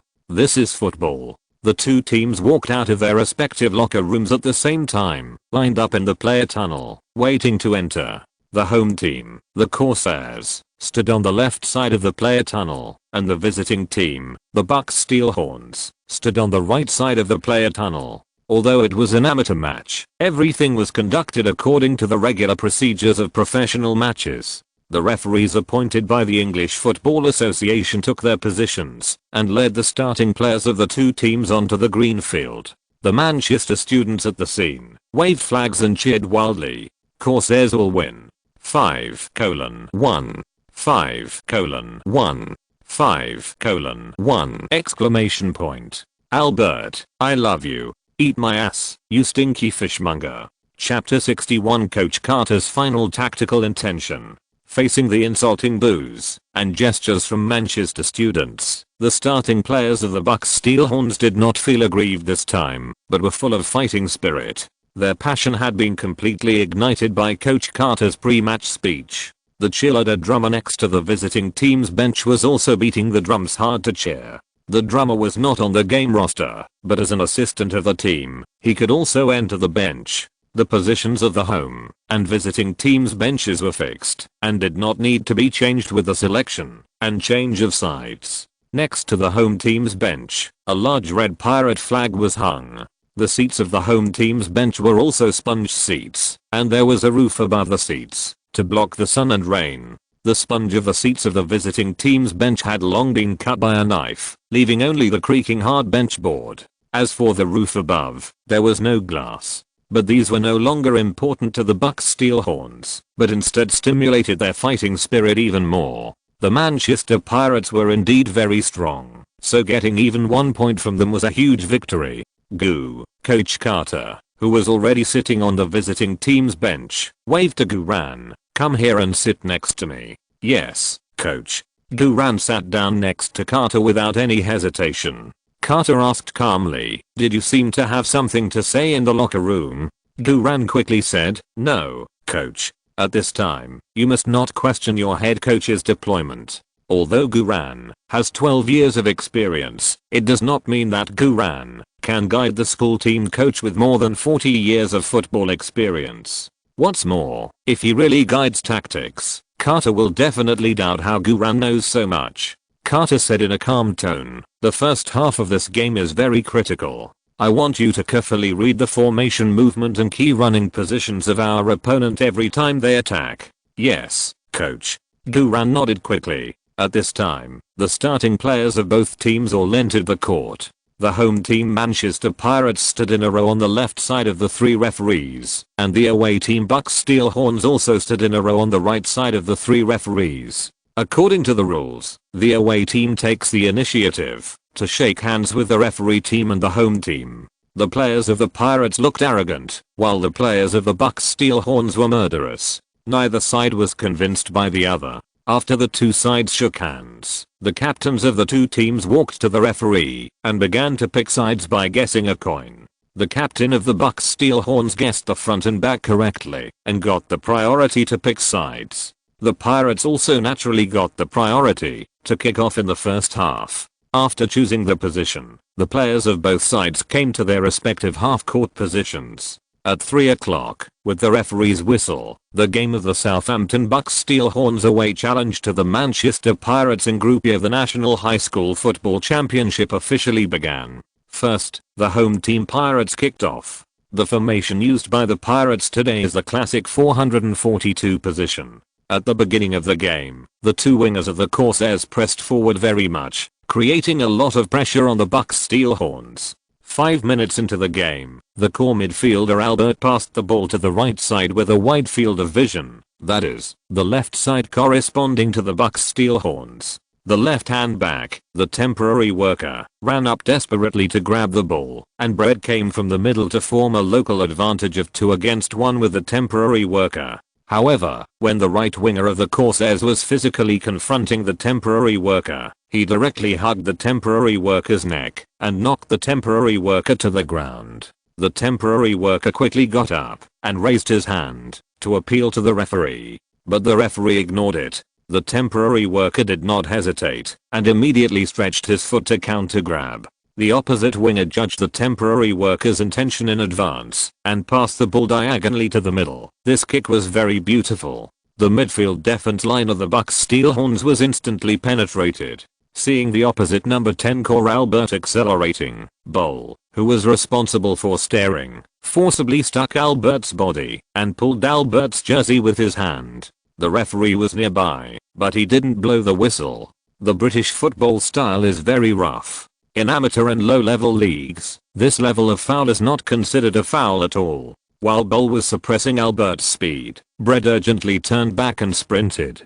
Before Albert touched the ball, Brett kicked the ball to the front court with a big foot. It was so exciting right from the start. Duran sat on the bench, his heart beating violently. It can be said that the Bucks Steel Horns defended very well in this wave. Although the temporary worker was a little off, the double midfielder was indeed very stable in defense.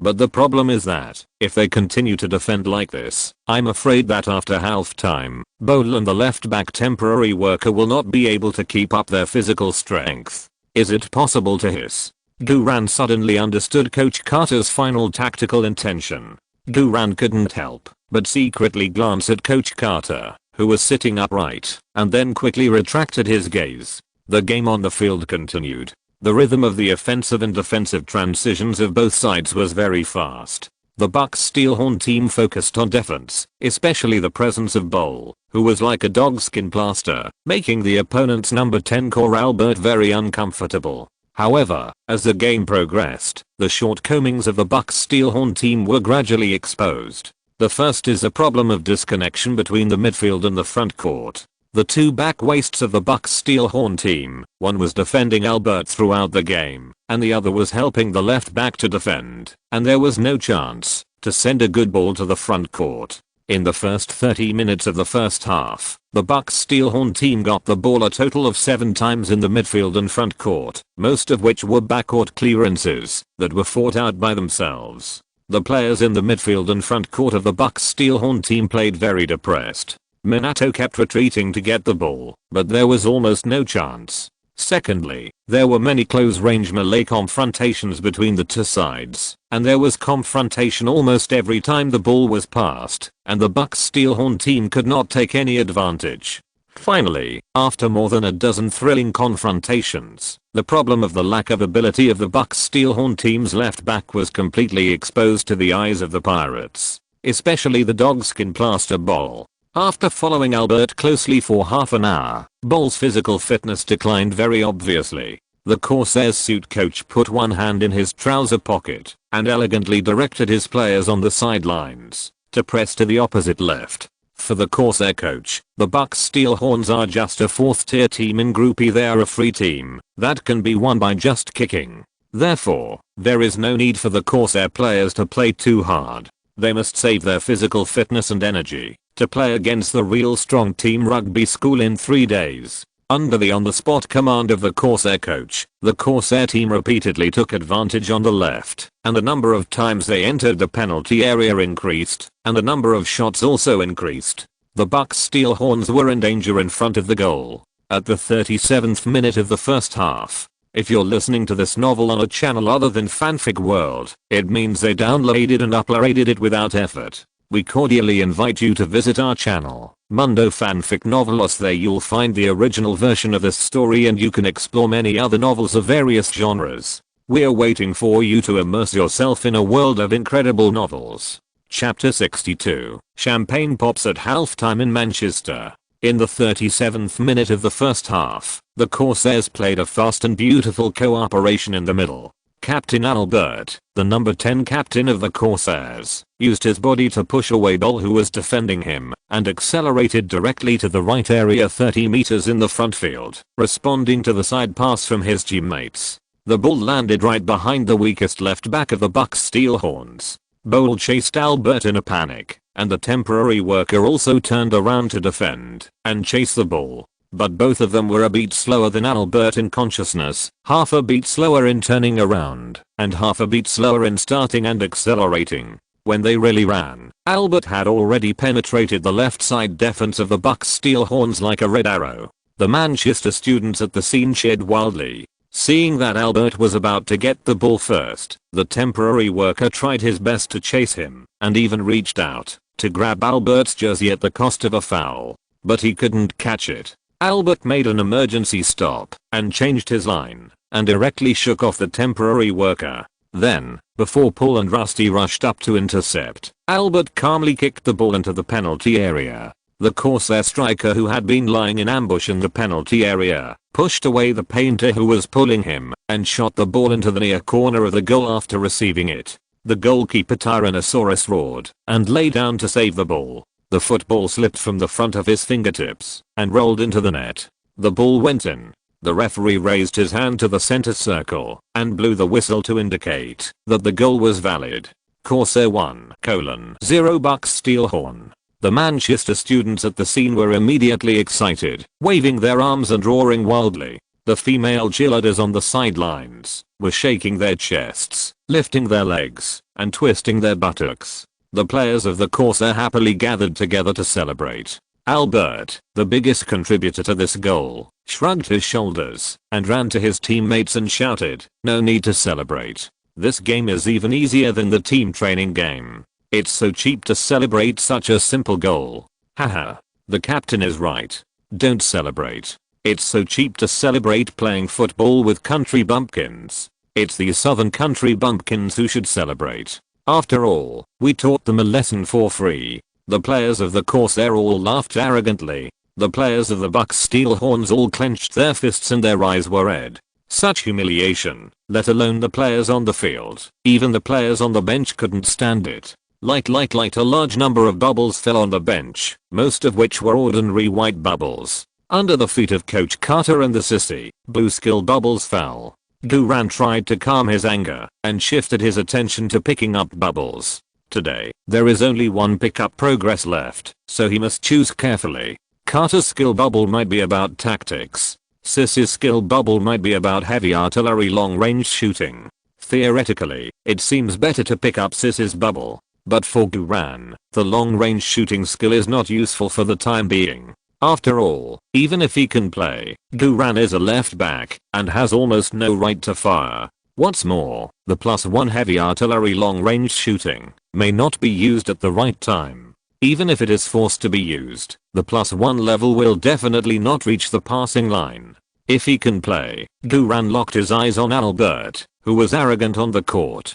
If he can play, Albert's blue skill bubble is the best choice. Duran took a deep breath and ignored all bubbles within 5 meters around him. If Duran guessed correctly, he would definitely have a chance to play in the second half. On the green field, the first half of the game continued. The Pirates, who were already leading by 1 goal, repeatedly attacked the left side of the Bucks Steel Horns. The left side of the Bucks Steel Horn team was almost beaten into a sieve. Near the end of injury time in the first half, the Corsair winger and Albert made a wonderful 2-on-2 cooperation on the left side of the Bucks Steel Horn team. Albert shook off Ball, who could no longer run, and dribbled the ball directly into the Bucks Steel Horns penalty area. The other 2 forwards of the Corsair responded. One went to the middle and the other went to the back point. A 3-on-2 situation was formed in the Bucks Steel Horns penalty area.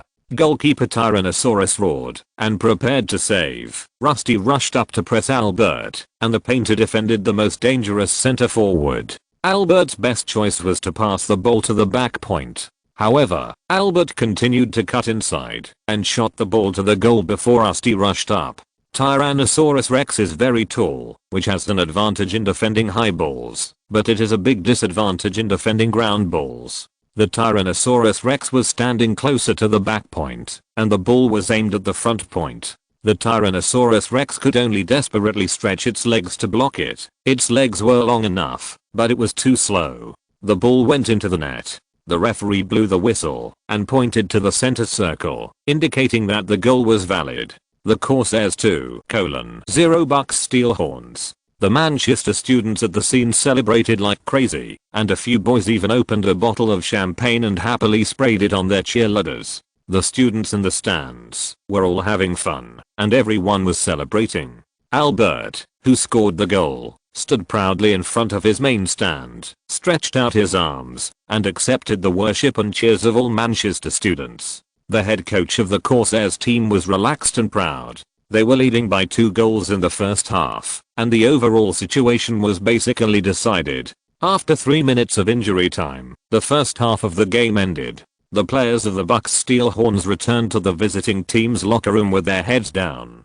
The first half was so bad that no one dared to speak. Everyone was mentally prepared to be scolded by Coach Carter. Coach Carter walked into the locker room with the technical statistics of the first half, making the already depressing atmosphere in the locker room even more depressing. I'll pick out a few key points of the technical statistics for the first half and read them to you. In terms of ball possession, we had 25%, while the opponent had 75%. In terms of pass success rate, we had 45%, while the opponent had 72%. The players lowered their heads in shame. In terms of shots, we had 3, while the opponent had 14. The players lowered their heads even more in shame. In terms of shots on target, we had 1, while the opponent had 8. In terms of shots on target, we had 0, while the opponent had 2. The players wanted to dig a hole on the spot and bury themselves in it. Coach Carter continued to read out with a blank expression. In the first half, our post-match ratings, except for Brett who scored 6 points, all others scored below 6 points. The best performer in the first half was the bastard Albert on the opposite side. His rating is currently 7.8 points. He had 3 shots on target, including 1 goal, which was the highest in the game. He attempted to dribble past opponents 11 times, which was the highest in the game. He successfully dribbled past opponents 6 times, which was the highest in the game. He touched the ball 41 times and passed 22 times, which was the highest in the game. His pass success rate was 85%, which was the highest in the game. He made 5 lethal passes, which was the highest in the game. He had 9 confrontations, 7 successes, lost the ball 4 times, and was fouled 5 times. At this point, Coach Carter suddenly laughed and threw the technical statistics of the first half to the ground. These data are all bullshit. What I want to say is that you played well in the first half and basically completed my tactical arrangement. The players in the locker room were all dumbfounded. We were outplayed by the opponent in the first half. Only one person in the team scored more than 6 points. The score was still 2:0 behind. How could this be called a good game? At this point, the coach should have been furious and scolded them, or even given everyone a shovel to dig out their grandmothers to play football with, which would be in line with his image as a filial son. Could it be that the coach was mad? Chapter 63, the secret weapon of the Bucks Steelhorns appears. Minato quietly touched the captain Bread with his arm, instigating Bread to speak. Bread gritted his teeth and whispered, "Sorry, coach, we disappoint you. In the second half, we must fight for our lives." Carter waved his hand. "No, you misunderstood. You did not disappoint me. On the contrary, I'm basically satisfied with your performance in the first half." Bread looked at Carter in astonishment. "But coach, we are 2 goals behind." Being 2 goals behind is secondary. The most troublesome thing is that the Bucks Steelhorns have been beaten by the Pirates and have no power to fight back. If they continue to play like this, they are likely to lose another 3 goals in the second half. The dazzling score of 5:1 graffitied on the wall may really reappear. Carter said, "You just heard how strong Albert's scoring data is. But you have to think about it the other way around. With such strong data and such a big advantage, they only scored 2 goals in the first half.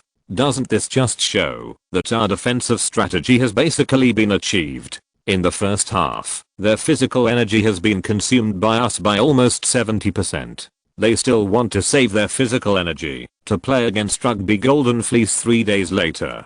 In the second half, they will definitely relax a lot. What the hell?" From this perspective, the Bucks Steelhorns defense in the first half was indeed good. The left side was an obvious loophole, but the Bucks Steelhorns withstood the Corsairs' bombardment and did not allow the Corsairs to expand their score advantage. The first half has passed, and the score is already 2:0, but as Coach Carter analyzed, the Corsairs simply cannot invest as much physical energy as in the first half. So in the second half, the Bucks Steelhorns have a good chance. All the players raised their heads and looked at Coach Carter intently. Coach Carter said in a deep voice, "In the first 10 minutes of the second half, we still have to continue the defensive counterattack strategy of the first half. I want you to hold on to the score of 2:0 and never give the Pirates any chance to expand the score. Do you have confidence?" "Yes." The players responded in unison. "Okay. As long as you can survive the first 10 minutes of the second half, I will start to make substitutions. When I start to make substitutions, our formation will return from the previous 42-31 to the most familiar 442 diamond position, and we will play the most familiar style of play." "Yes, coach." The players' faces were still full of worries. After all, they were 2 goals behind, and it seemed that changing back to the 442 position at this time would not change anything. Unless the left side is substituted. Duran's appearance was calm, but the blood in his body was already uncontrollably flowing faster. The 15-minute halftime break was over. The players from both sides came on the court again and changed sides to fight again. After the halftime break, the players of the Corsair team were all excited, while the players of the Bucks Steelhorn team were solemn and looked like they were going to fight to the death. The game started, and the Bucks Steelhorn team kicked off first. The offensive and defensive rhythm of the Corsair team in the second half really slowed down as Coach Carter expected. After all, their advantage has been established, and there is no need to fight too hard, which is also to avoid injuries and maintain physical fitness. 3 days after this game, the Corsair team will be a guest at the powerful rugby school. If the Corsair team can tie the Rugby Golden Fleece team away from home, then they are basically 1 foot into the top 16 in the country. If the Corsair team can defeat the Golden Fleece team, then they are equivalent to qualifying from the group. Therefore, the focus of the Corsair team is on 3 days later. In the first 10 minutes of the second half, neither side had a good performance, and the scene was a bit dull for a while. The time to change the formation is getting closer and closer. On the visiting team bench, Coach Carter said in a deep voice, "Go warm up, sissy." "Yes, coach." The sissy sitting on the other side of Duran said gently. Duran's heart almost stopped. Carter's words "warm up" just now instantly made Duran's blood boil. Unexpectedly, he asked the sissy to warm up. Carter looked at the situation on the court and said calmly, "Boo, how is your physical fitness?" "Shit? Question mark. Here it comes. It's my turn this time. My chance to play is really coming." Duran suppressed his heart's beating again. "Coach, I assure you that my physical fitness is absolutely fine. With 58 points of physical fitness, although I can't play the whole game, I can definitely play for 35 minutes with all my strength." Carter deliberately said in a contemptuous tone, "People often overestimate themselves." Duran immediately said, "I didn't overestimate myself. Coach, my physical fitness is really fine. I can play." Coach Carter looked back at the expression on Duran's face. "Haha, do you really want to play? But you have only been in the school team for 3 days, and you haven't run in with other players yet. I will let you play after 3 days of joining the team. I must be crazy to do that." Duran did not give up. "Coach, give me this opportunity. Let me prove it to you. I will beat those arrogant bastards for you. Please believe me." A very rare smile appeared on the corners of Carter's tightly pursed mouth, but this smile was fleeting. "Tell me, did you do anything you shouldn't have done last night?" "No," Duran quickly assured. "Absolutely not." Carter shrugged. "Then what are you waiting for? Why don't you warm up quickly?" Duran was stunned. "Coaches." Finally. Duran stood up excitedly and took off his pants. After changing into number 3 sports shorts, Duran began to warm up on the sidelines. Finally, he can play in the national competition. Although Duran has 12 years of experience ahead of him, and although Duran is mentally prepared to come on as a substitute when this moment really comes, Duran still can't control his inner excitement. "I want to play well. I want to prove to the coach that his choice is correct." Duran, who was stretching, suddenly stiffened. "What the hell? Could it be that I was pulled by that old troll just now? Oh, I accidentally missed it. I'm not a middle school student. I really want to play football. Coach, you really don't have to poo me." Duran didn't know whether to laugh or cry and continued to stretch and warm up. Carter looked at Duran warming up and muttered in a voice that only he could hear, "I must be crazy to use a Chinese kid who has only been on the team for 3 days as a secret weapon." Seeing the substitutes of the Bucks Steelhorns warming up, the substitutes of the Pirates immediately talked about it. "Hey, those stinky fishmongers are ready to make substitutions. Haha, they play like this. What's the point of making substitutions? Am I seeing right? They are actually going to make substitutions for a nation? I heard from Captain Albert that the kid is Chinese and can beat 7 people alone. No way. The country bumpkins can't stand losing, so they start to use Oriental Kung Fu. Hahaha, Taking advantage of the dead ball in the game, the Bucks Steelhorns made substitutions. The sissy number 11 replaced the dogskin plaster ball, who was obviously unable to keep up with Albert, and number 3 Guran replaced the temporary worker whose lungs were about to break. The formation of the Bucks Steelhorns team was also adjusted. The original single striker became a double striker, and the double defensive midfielder in the 42-31 formation became a single defensive midfielder. The biggest change was the left side. Guran jogged into the field wearing light gold Messi exclusive sneakers, and the Manchester students in the audience booed him. Various discriminatory gestures and swear words came one after another. Guran smiled coldly, put his hand on his ear, made a listening gesture of "I can't hear you, please speak louder," and mocked back directly. The Manchester students were about to explode, and the discriminatory swear words were higher and higher. Captain Bread hurried to Guran's side. "Boo, don't pay attention to the provocation of those bastards. Concentrate on playing football and guard the left side." Guran smiled, and his expression gradually became murderous. "Don't worry, they will pay the price for this." Beep. With the referee's whistle, the game resumed.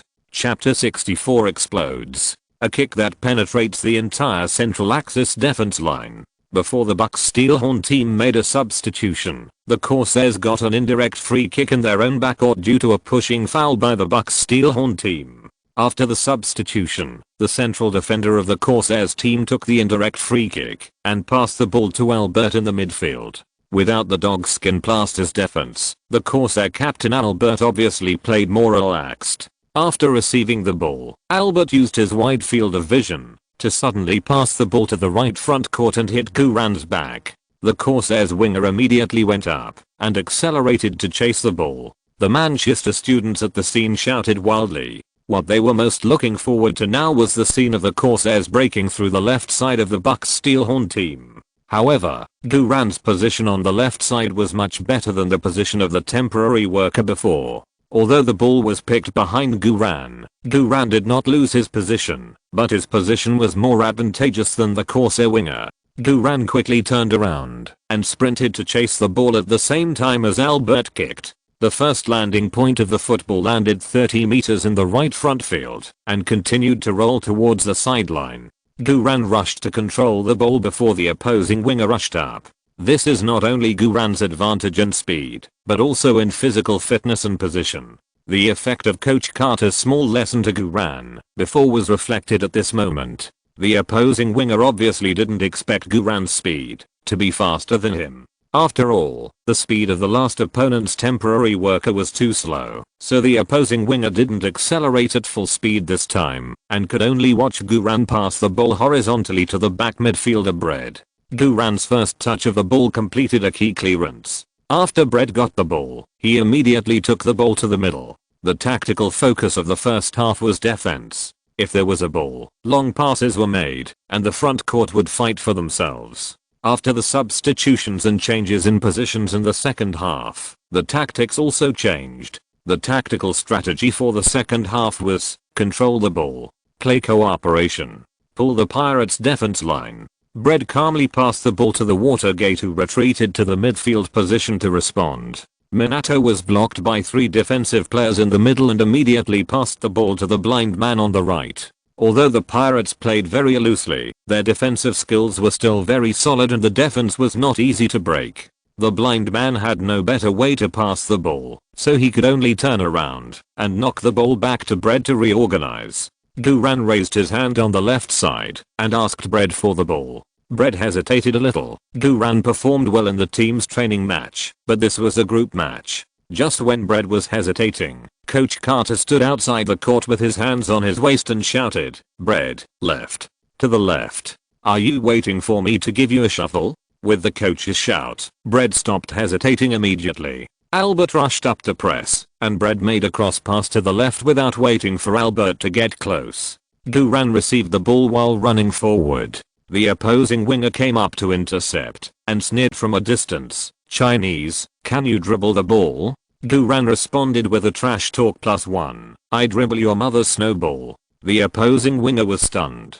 Guran took the opportunity to change his line, bypassing the opposing winger, and instead of advancing along the wing, he cut directly into the middle. The opposing winger immediately chased Guran desperately, while raising his hands to appeal to the referee. Referee, this Chinese guy scolded me. The referee raised his arms forward, running with the football and shouting, offense is good. Attack is good. Guran accelerated and dribbled the ball inside, and his abundant physical strength gave him a great advantage. The main players of the Bucks Steel Horns were very familiar with Guran's cut-in route, and they all responded to the run. The opposite Pirates were a little confused. Just now, when Coach Carter directed Bred to pass the ball to the left, the players of the Pirates were still laughing secretly. Such an obvious intention to advance on the left was shouted out. It would be strange if they could break through successfully. Therefore, the center of gravity of the formation of the Pirate team also shifted to the left side. But they never expected that this Chinese kid who just came on the left side back would not go to the left side, but directly cut into the middle. What kind of operation is this? A left back ran to the middle. As long as the ball of this Chinese kid is intercepted, can't it be a straight pass back, then go to the side, go to the bottom, cross, score, and cheer? Albert in the middle immediately turned around and rushed over to press. The other pirate ship players also reacted one after another and hurriedly concentrated on defense from the left side to the middle and prepared for a quick counterattack. Facing Albert's close-up scramble, Guran was not panicked at all. After Guran used his body to withstand Albert's collision, without waiting for Albert to stretch his foot to steal, he directly made a step down turn. Guran took a forward step with his left foot and knocked the ball from behind to the other side of his body with his right foot. This is a step down turn, commonly known as C. Ronaldo knocking the ball, which is the most common, most hidden, and most practical trick among the passing skills. Although this move does not require much technical skills, even beginners can learn it easily, but if used well, it can be a magical skill to get rid of the opponent. Guran did not obtain this move by picking up other people's skills, but by relying on the muscle memory of playing as a striker in the Wild team in his previous life. Originally, with his current young body, it would be very stiff and unsmooth to do a step down turn, and there would even be a risk of losing the ball in a high-level confrontation. However, before the game, Guran had just picked up Albert's dynamic ball control training. With the results of 10 hours of high-end dynamic ball control training, coupled with Guran's wild ball experience in his previous life, this simple and effective step-down turn was done very smoothly. While Guran completed the knock, he instantly changed his line and turned around and controlled the ball under his feet again. Albert subconsciously followed Guran's twist, but his center of gravity lost balance and fell directly to the ground. All the Manchester students at the scene were dumbfounded. What's going on? Exclamation mark. Albert was actually passed, and he fell to the ground. Albert is the trump card of the Corsair. That guy is just a backup fullback, and he is Chinese. But why was Albert passed by the Chinese fullback and knocked down? Is this a show? Albert himself was also full of disbelief, and he got up from the grass in a mess. At this time, Guran had already run 5 or 6 meters away. Albert had no chance to catch up with Guran. The suit coach of the Pirates still had his hands in his trouser pockets and stood on the sidelines and shouted, "Stop him. Stop the Chinese. Don't let him pass. Keep an eye on their 2 forwards, especially the tall one." The Pirates' defensive players all pressed to the middle. Guran was very calm and continued to dribble horizontally to the right in the 40-meter area in the front court. This is no longer a cut inside, this is a cross cut. At this time, the formation of the Bucks Steel Horns also changed dramatically. Bred retreated to the diagonal rear of Guran to fill the gap left behind Guran to avoid being counterattacked. The 2 forwards, Sissy and Glider, boldly penetrated into the Corsairs' penalty area, shouting for the ball while engaging in various movements. A 9.5 Watergate took the opportunity to quietly infiltrate the unguarded left side. Guran knew very well that Sissy and Glider's request for the ball was just a cover. The front court attack tactics arranged by Coach Carter were still the 9.5 tactics. The whole team had to implement this tactic and pass the ball to Watergate as much as possible. When Watergate penetrated to the left side of the penalty area, Duran immediately focused his mind and activated his golden right foot, a precise long pass, and decisively gave a kick. The football flew high. This was a 40-meter diagonal long pass. The accuracy of this kick was very high, and Watergate hardly needed to run, and he raised his foot and easily controlled the ball under his feet. The entire central axis defense line of the Corsair team was completely penetrated by this sudden kick. All the Corsair players opened their mouths exaggeratedly. The Corsair team's suit coach widened his eyes in disbelief. The formation of the Pirates was easily torn open by the Chinese kid, who just came on the field on the left side, just like tearing a pair of stockings. The left side penalty area of the Pirates was completely empty. Minato directly cut in with the ball.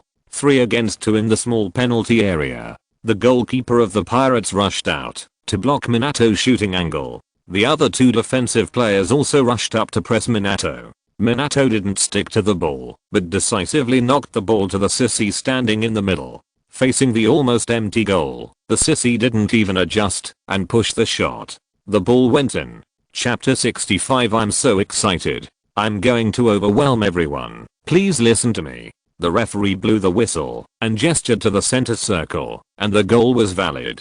In the 61st minute of the second half, the score was rewritten. Pirates 2:1 Bucks Steelhorns.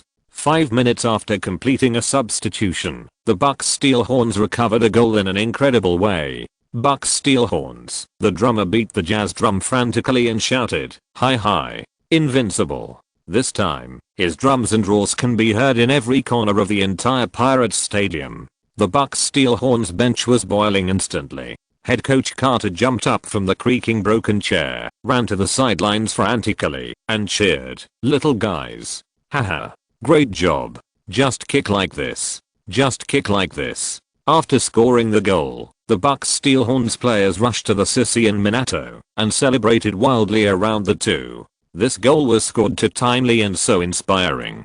The Bucks Steelhorns players, who had been suppressed for most of the game, completely vented all their anger and frustration at this moment. The most amazing part of this ball is not the final shot, which is just the last step that comes naturally. In the words of Coach Carter, in the small penalty area, 3 against 2, as long as the ball is in place, even if you dig out his grandmother and put it there, you can kick it in.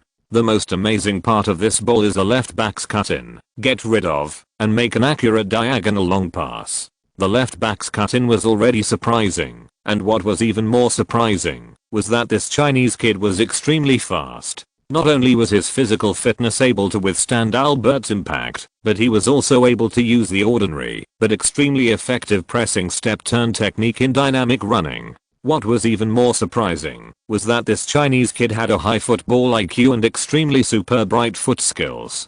The 40-meter diagonal long pass was as accurate as if it was equipped with navigation. Not only that, this Chinese kid dared to fight and rush, whether it was confrontation, cutting in, crossing or passing. He was very decisive and did not drag his feet at all. In the first half, the Bucks Steelhorns were like a sick deer without a soul, at the mercy of others. But now the Bucks Steelhorn team is like a mechanical punk chariot with a new super engine installed. This brand new engine is number 3, Duran. Duran's appearance has completely revitalized the Bucks Steelhorn team. Duran's wing move also made Coach Carter's substitution strategy reach the height of masterstroke.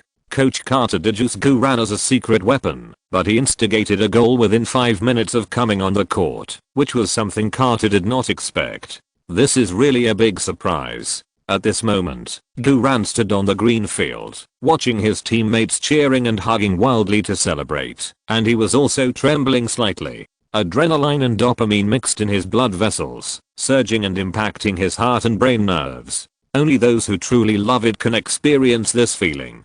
It's so cool. It's a pity that Duran looked around. There were only 3 white bubbles dropped by 3 Corsair defenders within a 5-meter radius.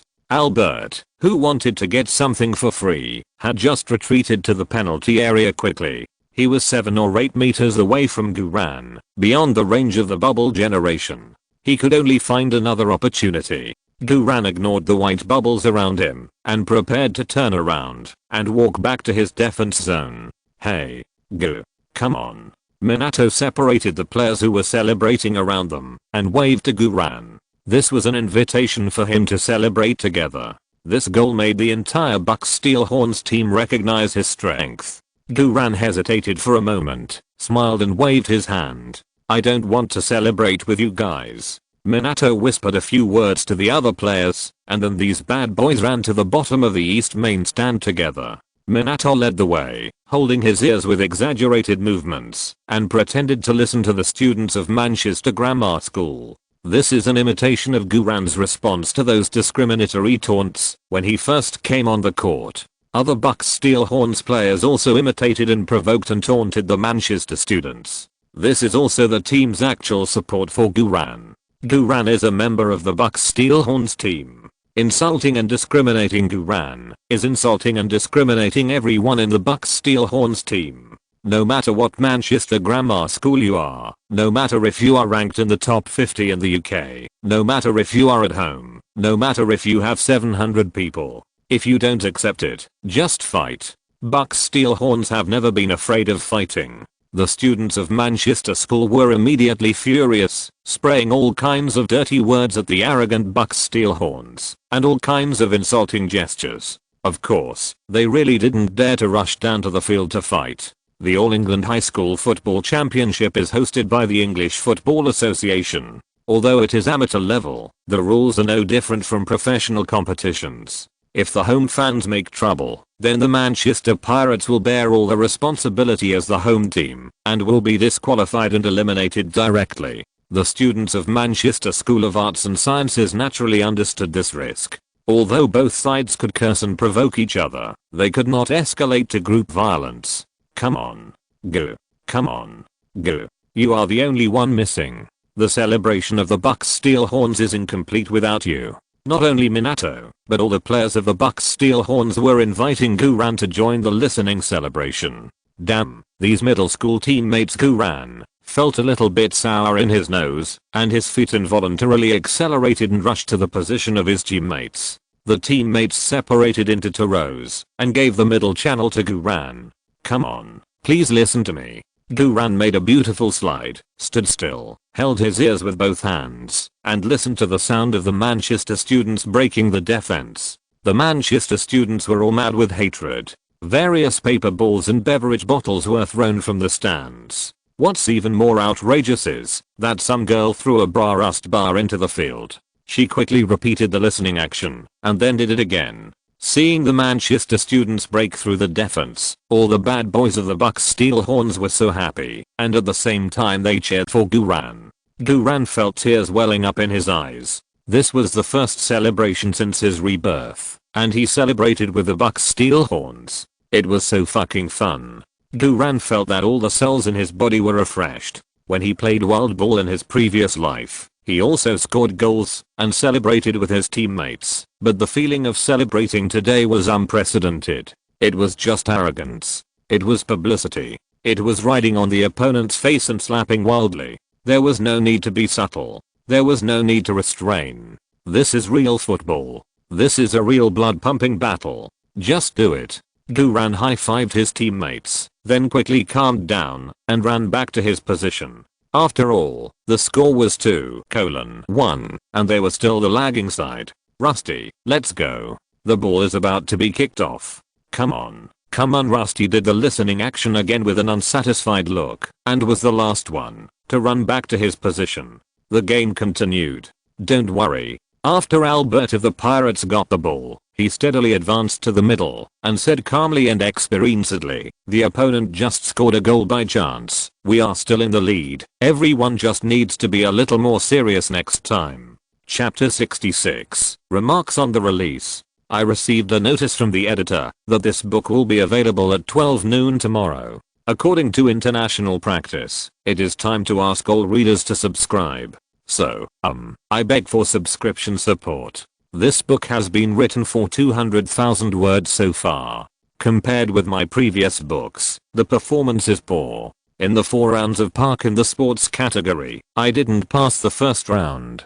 Fortunately, sports is an unpopular channel, so I made up for the second round later. and barely passed the 4 rounds. Maybe it was also because there were no new books during the Chinese New Year. I'm considered an old author. I have written more than 30 million words in more than 10 years. In fact, I'm mentally prepared for the performance of this book. I also know that my writing style is not the mainstream football writing style. It is laborious and unpopular. I have to spend a lot of time every day to conceive, overturn, conceive again, and overturn again. I have to deny again, modify, and modify again every day.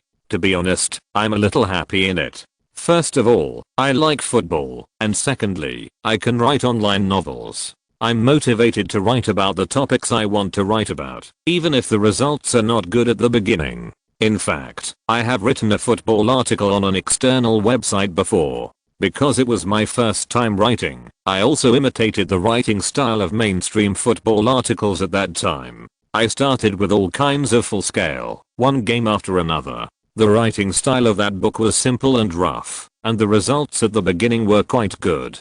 But it was very painful to write in the middle and late stages, because I found that the mainstream writing style, as far as I'm concerned, is not tenable in the underlying logic of the beginning, and the later it is, the more the assembly line like repeated winning pointers. I also feel more and more that football is not about maximuming out one attribute to crush all the way. Maximuming out one or several attributes to crush is essentially the writing style of game articles. Of course, as I said, this is just my personal understanding. After all, the cool article itself does not need too high a sense of logic and reality. Therefore, the success of the mainstream writing style must also have its rationality. It's just that, after I wrote a football article, I don't want to write in this mainstream way. In my personal opinion, football articles should first be rooted in the urban category, based on urban articles, and the writing style should be closer to the city, rather than to games. Football stars are also stars, so football articles should have a considerable amount of space to learn from entertainment articles and write about the growth process of stars. I personally think that the writing style of football articles should not limit the creation of excitement to the game, but should be expanded to the entire football-related field and the daily life of stars. Because football has a clear league level, ascending system, clear awards, and clear star opponents, theoretically, if it is written in the way of star growth articles, football articles should be more exciting than ordinary urban entertainment articles. All of the above are my personal thoughts. Of course, I also know that it is difficult to write without following the mainstream market routine. You have to cross the river by feeling your way, and the risk of failure is extremely high. Before opening the book, I thought about it for a long time, and also negotiated with my editor Yeso for a long time. He gave me a lot of help and confidence. I look back and see that our chat records for this book are almost 30,000 words. I'm really grateful to him. With the guidance and encouragement of Yesuo, I finally decided to write in this way. Luzon really said, there is no road in the world, but when more people walk, it becomes a road. The mainstream writing method is the main road, but it should not be the only road. There must be people trying new ways to be interesting. I say this to tell you that this writing method is really not a whim of mine, and I have never written football articles, so I don't know how to control it. I'm trying it according to my own ideas. There are definitely shortcomings, and there are definitely problems. I have also read everyone's complaints carefully. After all, my ability is limited. It is impossible to have no shortcomings, slots, or problems. I can only try to correct them. I'm mentally prepared for failure, so my requirements are actually not high. I have checked the first order results of sports articles in the past few months. The sports category is unpopular, and my non-mainstream writing method is unpopular among unpopular. If this book has 300 first orders, it can't be considered a complete failure. If it has 500 first orders, it is very worthwhile to continue writing with full motivation. So, sincerely, I beg for support and subscription. Your support is too precious and too important to me. Thank you. P.S. I know everyone is complaining about my slow pace. I think the problem of slow pace is actually relative, and it can be solved by adding more chapters, right? Another PS. There are 3 chapters today, and 2 chapters have been updated before, so there will be one more free chapter at 1800 hours, so stay tuned. The last PS, it will be available at 12 noon tomorrow, so the first chapter tomorrow will be released after 12 noon tomorrow. Dear readers, don't forget it. Thank you again. Chapter 67 is this left back. He has a knife. Albert is worthy of being the captain of the Corsairs. His words quickly stabilize the Corsairs' mentality for the game. Judging from the game time and score, the Corsairs really don't need to rush. Their ball possession rate and their various offensive and defensive data are currently far ahead of the Bucks' Steelhorns. Now, there are 25 minutes left before the end of the game. In theory, as long as they keep the score of 2:1 step by step, they can get the 3 points they must get in their home court. After the Bucks' Steelhorns scored a goal, their confidence was significantly strengthened. The football was passed back and forth between the midfield and the wing. The Corsairs' attack was still sharp, but compared with the first half, the rhythm was obviously much slower. Physical fitness is one of the key factors affecting the state on the field. When physical fitness declines, various attribute data will decline accordingly, and mistakes will increase accordingly. Although the Bucks' Steelhorns are at a clear disadvantage in terms of technology, in terms of physical fitness, the Bucks' Steelhorns are not worse than the Corsairs, and even have a slight advantage over the Corsairs. In terms of the tactical systems of the two teams, the Corsairs are still superior on the surface. The Corsairs' usual routine is actually very simple, and can be summarized in one sentence. Albert splits the ball and hits the opponent's fullback behind him, and then the winger fights for the ball and crosses it from the bottom to form a shot. This set of tactics is simple to say, but the actual effect is very strong. High school amateur teams, especially high school amateur teams in the British football style, are often built with a simple core routine. Other details are all operated and fine-tuned around this core tactical routine. The principle of one trick to eat all the world also applies here. The Bucks' Steelhorns also have their own set of core tactical routines. Before Olin on the dog defected, the core tactic of the Bucks' Steelhorns was to rely on the personal ability of the left back Olin to break through and pull, penetrate the right side of the opponent, go to the bottom, or send a long pass to form a threatening ball. Therefore, Arlen's defection is equivalent to destroying the entire Bucks' Steelhorns. The current tactics of the Bucks' Steelhorns are temporarily changed to the 9.5 tactics. The backcourt players pass the ball to Schumann, relying on Schumann's personal ability to create threats. Comparing the core tactics of the two teams, the core tactics of the Pirates are obviously more advanced and more skilled, more like a complete system. However, when the Bucks' Steelhorns replaced the new left back Guran, the situation was different. Guran's appearance did not change Schumann's position of 9.5, but it was like an engine that completely activated the tactics of 9.5, allowing the Bucks' Steelhorns to perfectly connect the midfield and backcourt. This fine-tuning of tactics caught the entire Pirates off guard. The Pirates' suit coach frowned and stood on the sidelines. He knew that the Chinese kid on the opposite side was very dangerous, but at this time he had no better way to deal with it.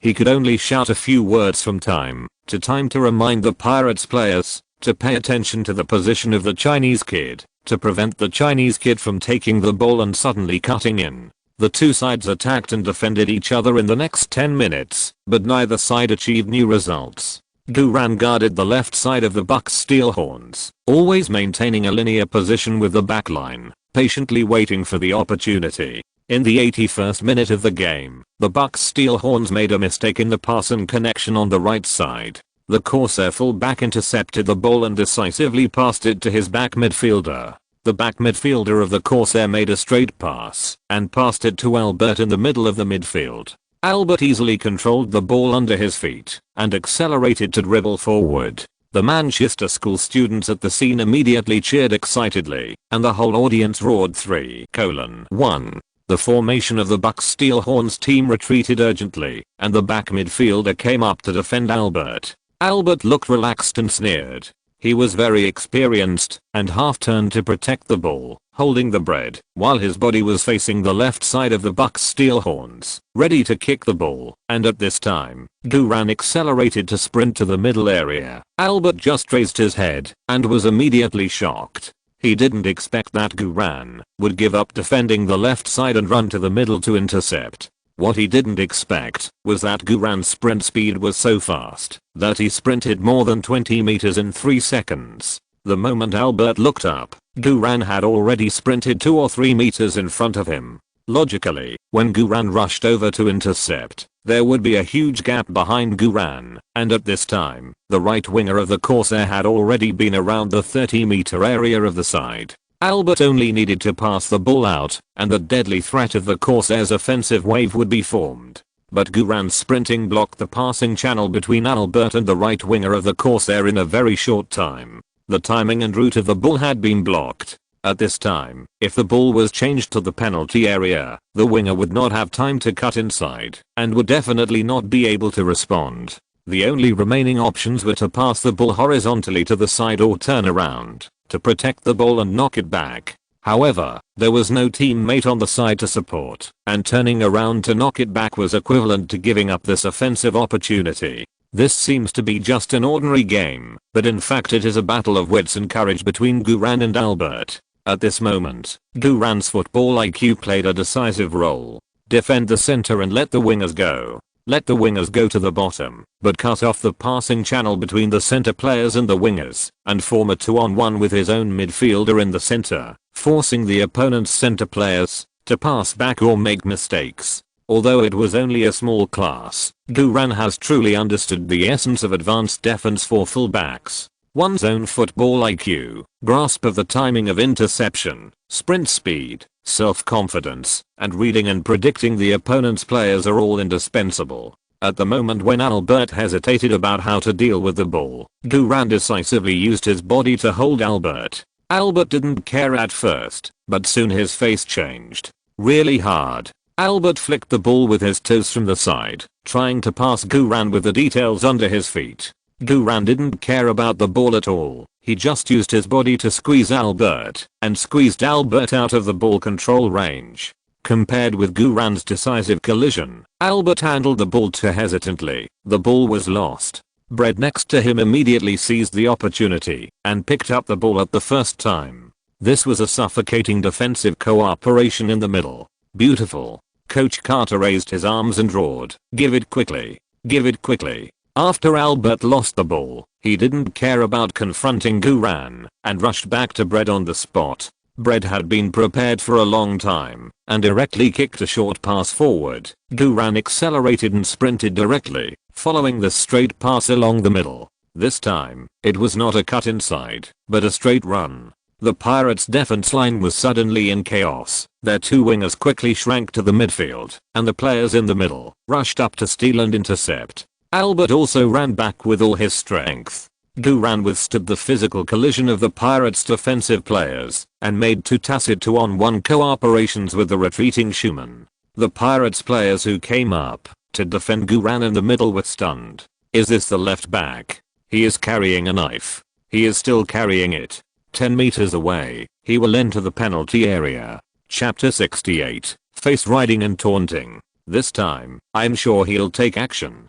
Two Corsair defenders rushed towards Guran fiercely. Their hands were full of dirty moves. Guran relied on his abundant physical strength and strong power to respond to the defenders' dirty moves with his elbows and arms, and at the same time, passed the ball to Schumann. Schumann dribbled the ball into the Corsair team's penalty area. The Corsair team's defenders rushed up to block him. Schumann had no chance to break through for a while. Guran pushed away the defender who was pulling him, and used his sprint speed to plug in and provide protective support for Schumann. Schumann immediately passed the ball to Guran who was plugging in. The linkage between the two was perfect. Guran had already inserted into the middle of the penalty area, and the Corsair goal was right in front of him. Guran looked up and glanced at the position of the goal. With his experience as a forward in a wild ball in his previous life, he could kick the ball directly. There was a flash of lightning, and Guran's thighs were already accumulating strength to swing up. But it's not safe. Under the core routine of the number 9.5, the fullbacks have no right to fire, unless they are sure of a goal. The Bucks' steel horns are now behind in the score. There is not much time left in this game. They must cooperate and have a high success rate. If they shoot without being sure, the Bucks steel horns will be very passive next. This is a chance that they have finally fought for. Just as the idea of shooting flashed through Guran's mind, the two central defenders on the opposite side, one blocked Guran's shooting angle, and the other directly pressed up. The defensive player who was pushed away by Guran before also chased up from behind and pulled Guran's arm without disguising. The pirate ship's defense is fast and dirty. In this situation, it is difficult for Guran to exert his strength. Fortunately, he didn't shoot in a fit of anger. Guran secretly said in his heart, if I had forced the shot just now, this soft shot would most likely be blocked by the opposing defender. Although the national competition is amateur, the defensive level of these British high school players is really many times stronger than that of the domestic wild team. Guran quickly tapped his toes and used a fake shot to trick the opposing centre back into shooting. After the opposing centre-back shot, Guran calmly passed the ball to the sissy on the left side of the penalty area. This fake move was calm and composed, with a very high football IQ and a full sense of micromanagement. The opposing centre-back lost his defensive position and could only watch Guran pass the ball away. The sissy cut into the small penalty area with the ball, adjusted with small steps, and prepared to shoot. The goalkeeper of the pirate ship hurriedly moved to the left goalpost, ready to save. The sissy suddenly pushed steadily to the middle. At this time, the water gate, which was unguarded, inserted into the middle and pushed the ball towards the center of the goal. The goalkeeper of the pirate ship hurriedly turned around and jumped, saving the ball with one hand. The action of the goalkeeper of the pirate ship team was very beautiful. The football brushed the fingers of the goalkeeper of the pirate ship, changed its line slightly, and bounced into the goal. The ball went in. The referee blew the whistle and gestured to the center circle, indicating that the goal was valid. This was a wonderful triangle cooperation. 85th minute of the second half. The left back Guran of the Bucks steel horns cut the middle of the Corsair like a scalpel. Guran's speed was too fast, and the tacit cooperation between him and Minato was as perfect as if they were the same person, with the left foot and the right foot being perfect. The second goal of the Bucks steel horns actually had a hint of passing and controlling flow. A small mistake of hesitation by the Corsair captain Albert during the attack eventually led to a disaster. The score on the scoreboard was rewritten. Corsairs 2, 2 Bucks steel horns. The two sides tied. The Bucks steel horns, but the fourth tier team in the group stage, is the weakest team. And at the home court of the Corsairs, when the Corsairs were leading by 2 goals in the first half, they actually tied the score. This is undoubtedly a big upset. Now, the pressure is completely on the Corsairs. If this game ends in a tie, then the Corsairs can only get 1 point at their home court. Such points will make their qualifying situation very passive. The pirate ship's suit coach had a gloomy face. He took out his hands from his suit trouser pockets and scratched his crotch impatiently. Carter, the head coach of the Bucks steel horns, was like an old child, running around excitedly on the sidelines. Ahahaha. Ahahaha. That's right. That's how we play. My good boys. Beat them. The drummer's voice was hoarse, but he was still beating the drums and shouting desperately. Bucks steel horns. Hi. Invincible. It's so cool. The adrenaline and dopamine in Guran's body mixed in the surging blood. Although there was still no assist for this equalizing goal, the participation from beginning to end was extremely high. The most weighted part of the post-match score is the length of time on the field and the participation in the key goal. Because he only appeared in the second half, the weighted score will definitely not be high, but the participation in the key ball will definitely not be too low. The post-match score is a very important data for the players. Professional players negotiate new contracts and ask for salary increases based on post-match ratings. Of course, top stars also have commercial influence and the necessity of positions in the team, so post-match ratings are not the main basis for top stars, but they will definitely be one of the factors. This is also an important reason why most professional players are eager for playing time. The first weighted indicator of post-match ratings is playing time. For amateur players who want to enter professional clubs, the post-match ratings of each official game are equivalent to an exam that is included in the college entrance examination results. Guran estimated that his rating for this game should be at least 6.5 points, right? There is still time in this game, and there is still a chance to brush the post-match rating higher. Lights, lights, lights within a 5-meter range around Guran. Various bubbles fell everywhere. Among them, there are many blue skill bubbles. This wave completely broke the defense of the arrogant pirate fleet.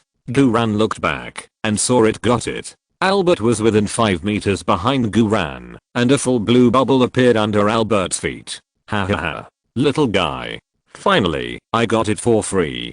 Guran calmly walked towards Albert. The other players of the Bucks Steel Horns rushed to the main stand on the east side and made listening gestures to the students of Manchester School. The Manchester students broke through the defense. All kinds of insults, insulting gestures, and garbage were thrown at the Bucks Steel Horns. Rusty excitedly made listening gestures to the beautiful cheerleaders. The beautiful cheerleaders said all kinds of fuck at Rusty. Guran. Come on. We're waiting for you. Minato took the lead and shouted at Guran, who was walking in the opposite direction. Wait a minute, the system bubble only exists for 3 minutes. Although the goal celebration will not exceed 3 minutes, it is safer to get Albert's blue bubble first. Guran responded, wait for me to run. All the players of the Pirates team present were going crazy. This Chinese man is really too arrogant. It would be fine if he made a mocking gesture of listening, but he actually deliberately ran in front of the Captain Albert to run. Isn't this just riding on Captain Albert's face to output? With Captain Albert's temper, he will definitely take action this time.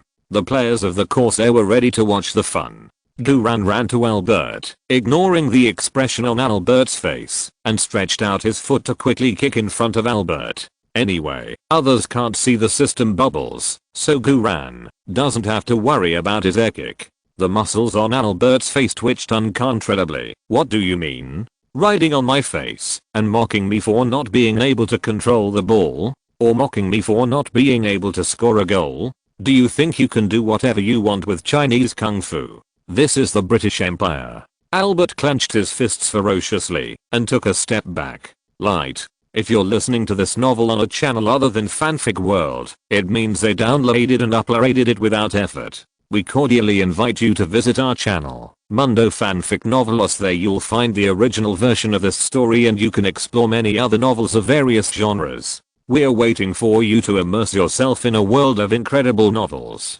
Chapter 69, The Final Injury Time. Light, the host, has picked up the skill from the filled bubble, Rainbow Pass +1. Today's pickup progress 10/10. Oh. Rainbow Pass +1. Guran's eyes lit up. The skill of Rainbow Pass is not a star level skill, but an ordinary skill. But this skill is very practical. Pass is a way of passing. There are many ways to pass on the green field. From the point of view of the passing part, there are head passes, chest passes, leg passes, foot passes, and even crotch passes. From a technical point of view, there are more classifications of passing skills. Take the most common foot pass, which is divided into 8 types: inside foot pass, outside foot pass, toe pass, inside footock pass, outside footock pass, right instep pass, right instep bounce, pad pass, heel pass. If we further subdivide it, it can be divided into regular straight line pass, regular diagonal pass, regular short pass, regular straight long pass, regular diagonal long pass, regular back pass, regular high altitude pass, regular ground ball, and unconventional flower foot pass, Marcel turn pass, back pass, pull kick pass, and rainbow lob pass. Rainbow pass is not rainbow dribbling.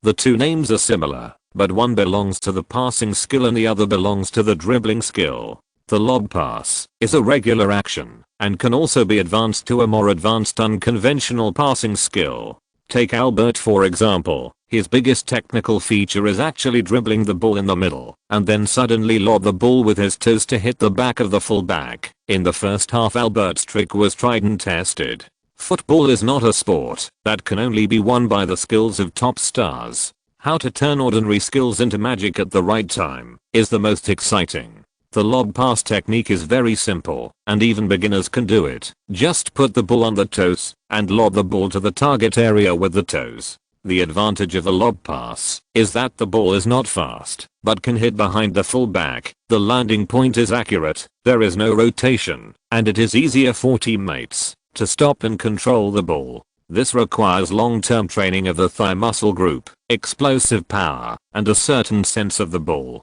The passing sub-attribute in the technical attributes will also add to the effect of the rainbow lob pass. But the most important thing is the ball IQ. In the game, knowing when to lob the ball is the most important. After getting this rainbow lob pass +1 skill, Guran turned around and ran towards his teammates without saying a word. The entire Bucks Steelhorn team followed Guran to do the listening action and mocked the whole audience. The students of Manchester City Grammar School were furious. The scene was almost out of control. The head coach of the Corsair team complained loudly to the referee that the Bucks Steelhorn team was delaying time. The referee blew the whistle and warned the Bucks Steelhorn players to get into position as soon as possible. The Corsair team also took the opportunity to start substitutions and adjust the formation. The Corsairs used up all 3 substitutions in one go, replacing a poorly performing central defender, a right winger who couldn't keep up with Guran's speed, and a midfielder with a new central defender, a new right winger, and a midfielder.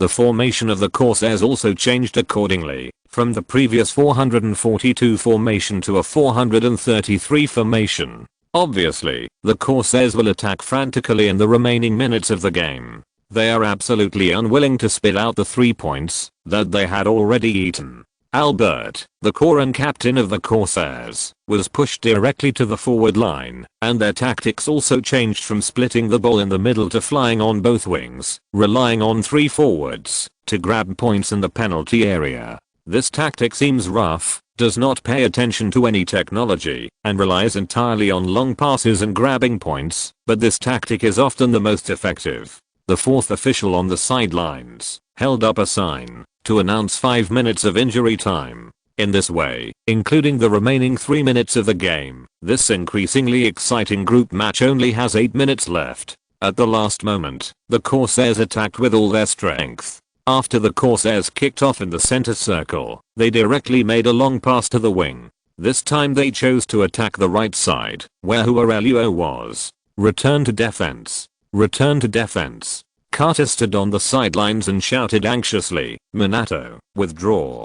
Help defend on the right." Minato immediately retreated from the front court and fully participated in the help defense on the right side. The 2 fullbacks of the Corsair had already assisted in the front court, and the 3 midfielders and 3 forwards also tried their best to get into the penalty area. The Bucks Steelhorns team retreated to defense with all their strength, and Blindman and Huarelio jointly forced the ball out of the sideline. After the restart, the Corsairs team continued to make trouble along the right side of the Bucks Steelhorns. The central defenders Rusty Strip and Painter both responded to the right side of the penalty area to help defend, and Guran moved to the middle of the penalty area, keeping parallel with Rusty Strip. Albert forced his way to the midpoint, and Guran followed Albert closely. Albert wanted to push Guran away, but Guran's physical fitness was much higher than Albert's, and he was also strong and powerful. Albert pushed Guran several times, but he couldn't push Guran away. Guran was not in a hurry to confront Albert physically, but just followed Albert closely. At this time, the winger of the Pirates finally found an opportunity to break through the bottom line and pass the ball directly into the penalty area of the Bucks Steelhorns. This kick was obviously for Albert, the tactical fulcrum. Albert was about to rush up to receive the ball, but Guran suddenly exerted his strength and used his body to forcefully block Albert's position, holding Albert firmly in place. Another Pirates striker came from the back point. Minato quickly assisted in defense and blocked the Pirates striker's running position. Goalkeeper Tyrannosaurus roared and attacked, and in the chaos, he took the lead in confiscating the ball and held it tightly in his arms. This wave of attack by the Pirates was quite fierce, but the Bucks Steelhorns resolved this penalty area crisis. After seeing the Tyrannosaurus Rex catch the ball, Guran started directly and ran towards the no man's land in the middle. Yeah. The Tyrannosaurus Rex held the ball in his arms and roared happily. This was one of the few times he saved the ball in this game. Tyrannosaurus Rex was so excited that he didn't realize Guran's quick counterattack. In fact, not only Tyrannosaurus Rex, but most of the players of the Bucks Steelhorn team were still immersed in the joy of defending the ball and didn't realize Guran's sudden run. This was due to the lack of running in, and also because the overall awareness of the Bucks Steelhorn team was not strong enough. Coach Carter on the sidelines was about to explode. Tyrannosaurus Rex. What the hell are you dawdling about? Go dig my grandma out. Tyrannosaurus Rex finally came to his senses and threw the ball to Guran's position. Unfortunately, the best time had been missed. Before Guran turned around to catch the ball, Albert used his positional advantage to cut off the connection between Tyrannosaurus Rex and Guran, and with a split-style interception, poked the ball to his own right back. The Bucks Steelhorn team had just cleared the siege, and now they are in a huge passive situation again. And this time, the passive situation on the right side is even more obvious than before. Guran was almost rushing to the center circle for this quick counterattack.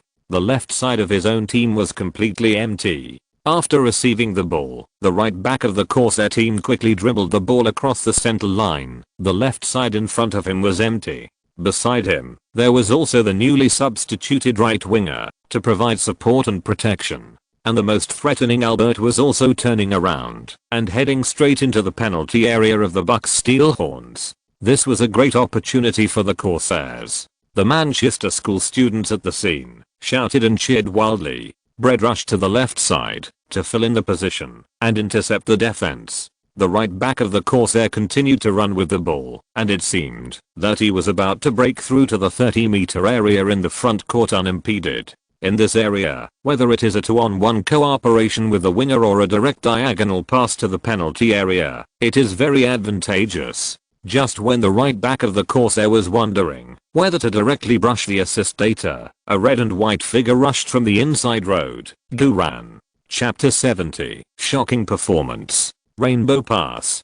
Guran rushed to the left side from the center circle with crazy acceleration. The left side was his defense zone. Guran would never allow anyone to cause trouble in his defense zone at this last critical moment. Guran's adrenaline burned completely, and in just 5 or 6 seconds, Guran turned back and sprinted more than 50 meters away. Guran's physical energy was consumed madly, his lungs were about to explode, and his heart was beating violently, but at this time, Guran didn't care at all. Guran had only one thought in his mind: fuck him. The Manchester school students at the scene all widened their eyes in shock. They couldn't believe what they saw with their naked eyes. They couldn't believe that a black-haired Chinese could run at such an amazing speed. The right side back of the Corsair, who was dribbling the ball and preparing to cut inside, heard the crazy pace pressure coming from his side, and he subconsciously looked back and was immediately shocked. Guran had already sprinted to his side. The right side back of the Corsair hurriedly used his elbow to block Guran. Without stopping, Guran took a big step and passed in front of the right back. While blocking the right back's pass, he used his waist and hip strength to squeeze the right back. The two bodies collided heavily. Guran exerted force and instantly squeezed the opponent out of the ball control route. Reasonable collision skills, sprint inertia, strength, power, ball IQ, physical fitness, especially the physical advantage, played a decisive role at this moment. The Corsair right back immediately exclaimed and rolled to the ground in embarrassment. The players of the Corsair team were all dumbfounded. The students of Manchester School at the scene also lost their voices collectively. Their own strong fullback was actually eaten alive by a Chinese boy. The Chinese boy doesn't look strong. Why is he so fierce? Some Manchester girls couldn't help swallowing their saliva. The Corsair right back who lost the ball had not yet climbed up, and he immediately raised his hand to the referee to complain that Guran had committed a foul. The referee ignored it directly. This ball was indeed not a foul for Guran. In football rules, malicious collision is definitely a foul. If there is pulling or pushing with the hands or elbows, or kicking or tripping with the feet, it is naturally a foul. But Guran just squeezed the body of the right back of the Corsair, and then used physical confrontation to carry the opponent out. In terms of physical confrontation, the penalty scale of British football is very loose, not to mention that this is an amateur high school match. After knocking away the Corsair fullback, Guran quickly controlled the ball and turned to dribble the ball to the middle. Support. Minato protects the support. Zimmerly goes to the bottom. Coach Carter shouted frantically on the side of the court. The Bucks Steelhorns team all moved. At this last moment in the second half, everyone's physical strength was almost at the limit, but everyone was gritting their teeth and trying their best. Guran and Minato made a 2-on-2 cooperation, and the ball returned to Guran's feet. A midfielder defensive player on the opposite side came up to intercept and press Guran, but was thrown off by Guran with speed. Then, another midfielder flew over from behind and shoveled the ball. This move was very dirty, but the speed of the shovel could not catch up with Guran's running speed, and the Corsairs midfield defender shoveled it away. Buck's steel horn. Hi. Invincible. The cheerleader drummer on the sidelines didn't care that his glasses were thrown off, and he just beat the drums desperately to cheer. The substitutes on the bench also followed the drummer's drum beats and shouted together, "Fuck him. Fuck him." Guran's counter-attack ignited the passion that Buck's steel horn had never had before. Seeing that Guran had broken through the center line with the ball, the Corsairs' defense formation was completely in a panic. The Corsair team's suit coach scratched his crotch nervously and yelled, "Stop him. Stop that Chinese kid. At all costs." The two Corsair defenders immediately rushed up with ferocious faces. It seems that they are ready to use dirty tricks. They would rather commit a foul and give the Bucks steel horns a free kick near the center circle than let Guran continue to break through or pass the ball. This Chinese kid with black hair and black eyes, a cold expression, and a murderous aura is too dangerous. Guran quickly glanced at the situation around him. Minato was behind Guran to support him. At this time, Minato's physical energy was almost exhausted, and his sprint speed could not keep up with Guran. Passing the ball to Minato now is indeed a good choice. But from Guran's perspective on the field, there is a better choice. Behind the two Corsair defenders, there is a 30-meter no man's land. Left winger Zimui is quickly cutting in behind the two defenders. This is a great opportunity. Guran did not hesitate and directly kicked a rainbow pass. Ordinary football skills do not require concentration and can be used at any time.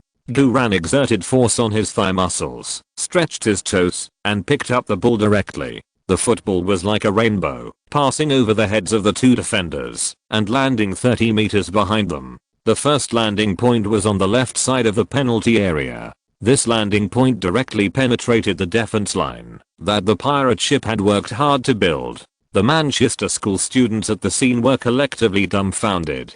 Just less than a minute ago, they thought their home team could score a goal, but in the blink of an eye, the Chinese broke through their own defense line. Moreover, what shocked them the most was that the Chinese boys' lob pass was much more straightforward and threatening than Albert's lob pass. Not only the students of Manchester School, but also Albert himself was dumbfounded. At this time, Zimui desperately ran to the left side of the penalty area and quickly controlled Guran's rainbow lob under his feet. Zimui dribbled the ball directly into the penalty area. Coach Carter on the sidelines roared angrily, "Fuck," without waiting for Coach Carter to finish the second half of the curse. Zimui immediately stopped dribbling and passed the ball directly to the front of the goal. Maybe it was due to the significant decline in physical strength, or it might be the influence of Coach Carter. Zimui's pass was a bit lame. Minato didn't have time to get in position. The tall glider was not in a good position either. The glider turned half a beat late and barely touched the bottom edge of the football. When he jumped up, the timing was a little off, and the football flew to the near corner of the goal without any power, brushing the crossbar and flying out of the end line. Fuck.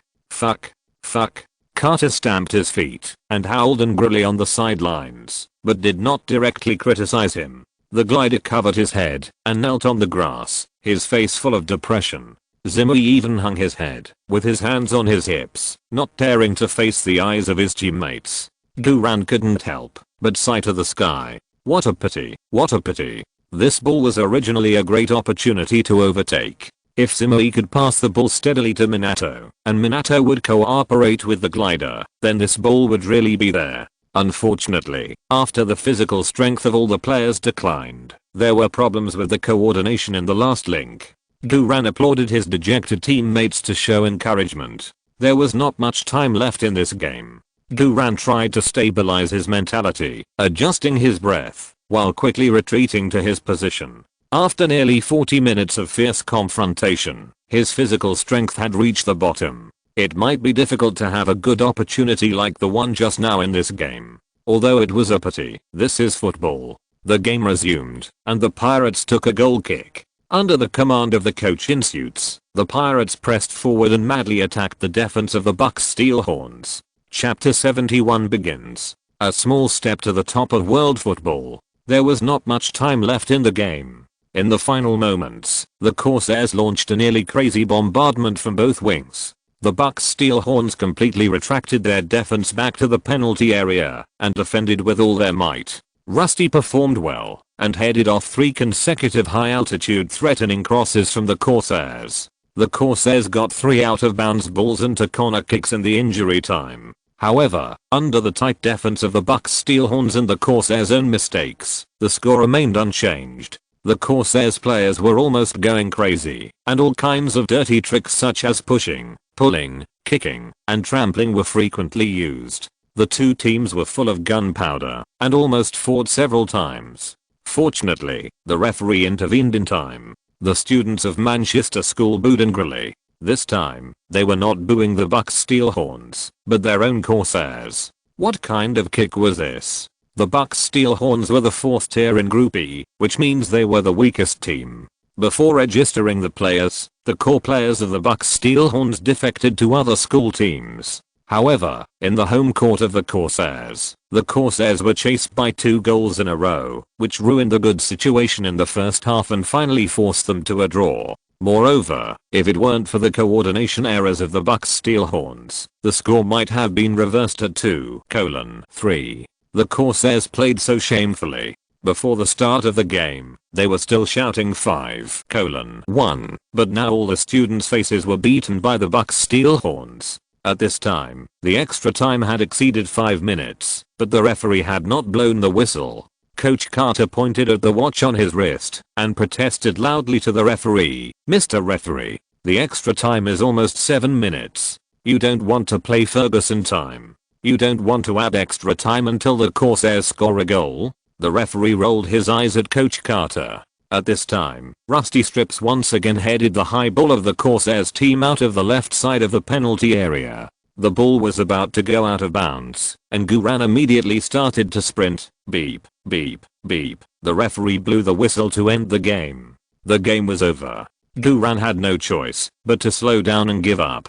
The referee stopped the game at this time, which was somewhat to help the Pirates. If Guran had saved the ball and made a long pass to the middle of the front court, the final score might not have been a 2:2 draw. However, only Guran knew in his heart that he could not catch up with the clearance ball just now by Rusty. After more than 40 minutes of desperate confrontation, his physical strength was completely exhausted. Originally, Guran thought that, as long as the physical attribute reached the passing line of 60 points, he could play the whole game. But now it seems that this idea is ridiculous. The confrontation of the British National High School Championship is too strong. Moreover, from the moment Guran came on the court, he was almost always running.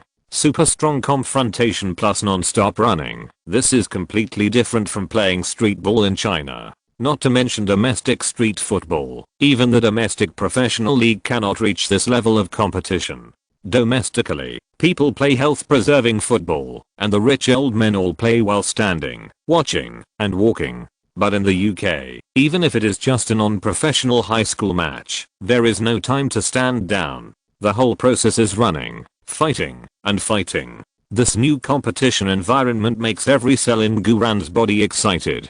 Guran feels that in the more than 40 minutes of his playing time, the distance he ran is probably more than the total distance he ran in 2 games of street football in his previous life. The high school championship also has post-match statistics. You can take a look at the data later to verify this guess. In any case, physical fitness is really too important. In terms of the score, although this game was just a draw, Guran's debut was definitely full of gains. Not only did he get the ace skills of the opponent's ace player for free, but he also instigated many offensives, 2 of which helped the team score goals. Although the cooperation with teammates is not yet skillful enough and there have been many tacit mistakes, the team's playing style has gradually found its way. Guran couldn't help but secretly admire the old sprayer Carter.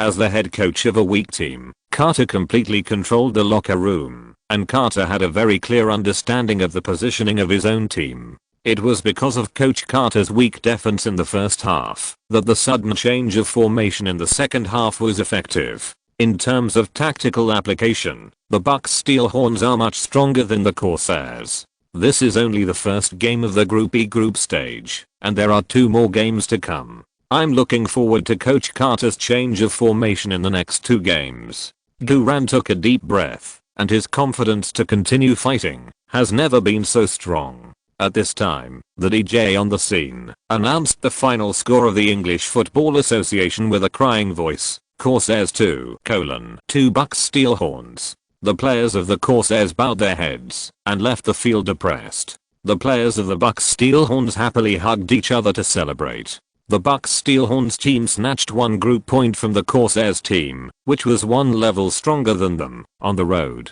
This result was unacceptable to the Corsairs team. They couldn't get all 3 points from the weak team in the 4th tier, so they had to win 1 and draw 1 in the next 2 games to ensure their qualification. This put the Corsairs team in a very passive position. When the players from both sides left the field, the students of Manchester School threw water bottles, homework books and other garbage into the field to express their dissatisfaction.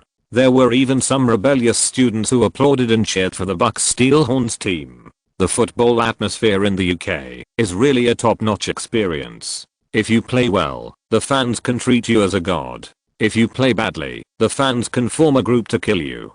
Duran walked to the locker room, laughing secretly in his heart. This game was also a debut for Duran. Although it was not a professional debut, it was also his debut in a formal football match. Although the result of the debut was a draw, Duran was not substituted until the 55th minute of the second half. If the score is counted from the time Duran came on the field, the score should be 0:2. Duran was basically satisfied with his performance on the field. The only thing he was not satisfied with was that his physical fitness was not strong enough. If his physical fitness could be better, he might be able to create more opportunities in the second half. In that case, he could really drive the entire Bucks Steelhorns team to win the game in the form of an engine. This is just the beginning. It's a small step to the top of world football. We must continue to work hard. Thinking of this, Duran couldn't help but get excited. In addition to trying his best to improve his physical attributes, he also had to find opportunities to practice more with his teammates and try to reduce the mistakes in cooperation between each other.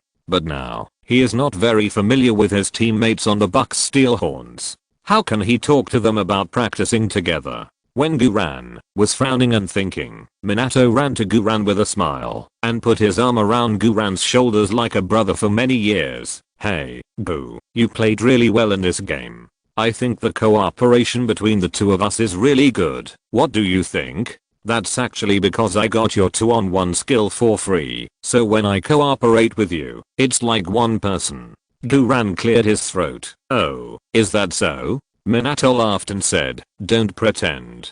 You must have felt it. Because my feeling is very strong. Every time I do a 2-on-1 with you, it's so comfortable. I don't believe you don't have that kind of pleasure. Fuck, can you please say it nicely?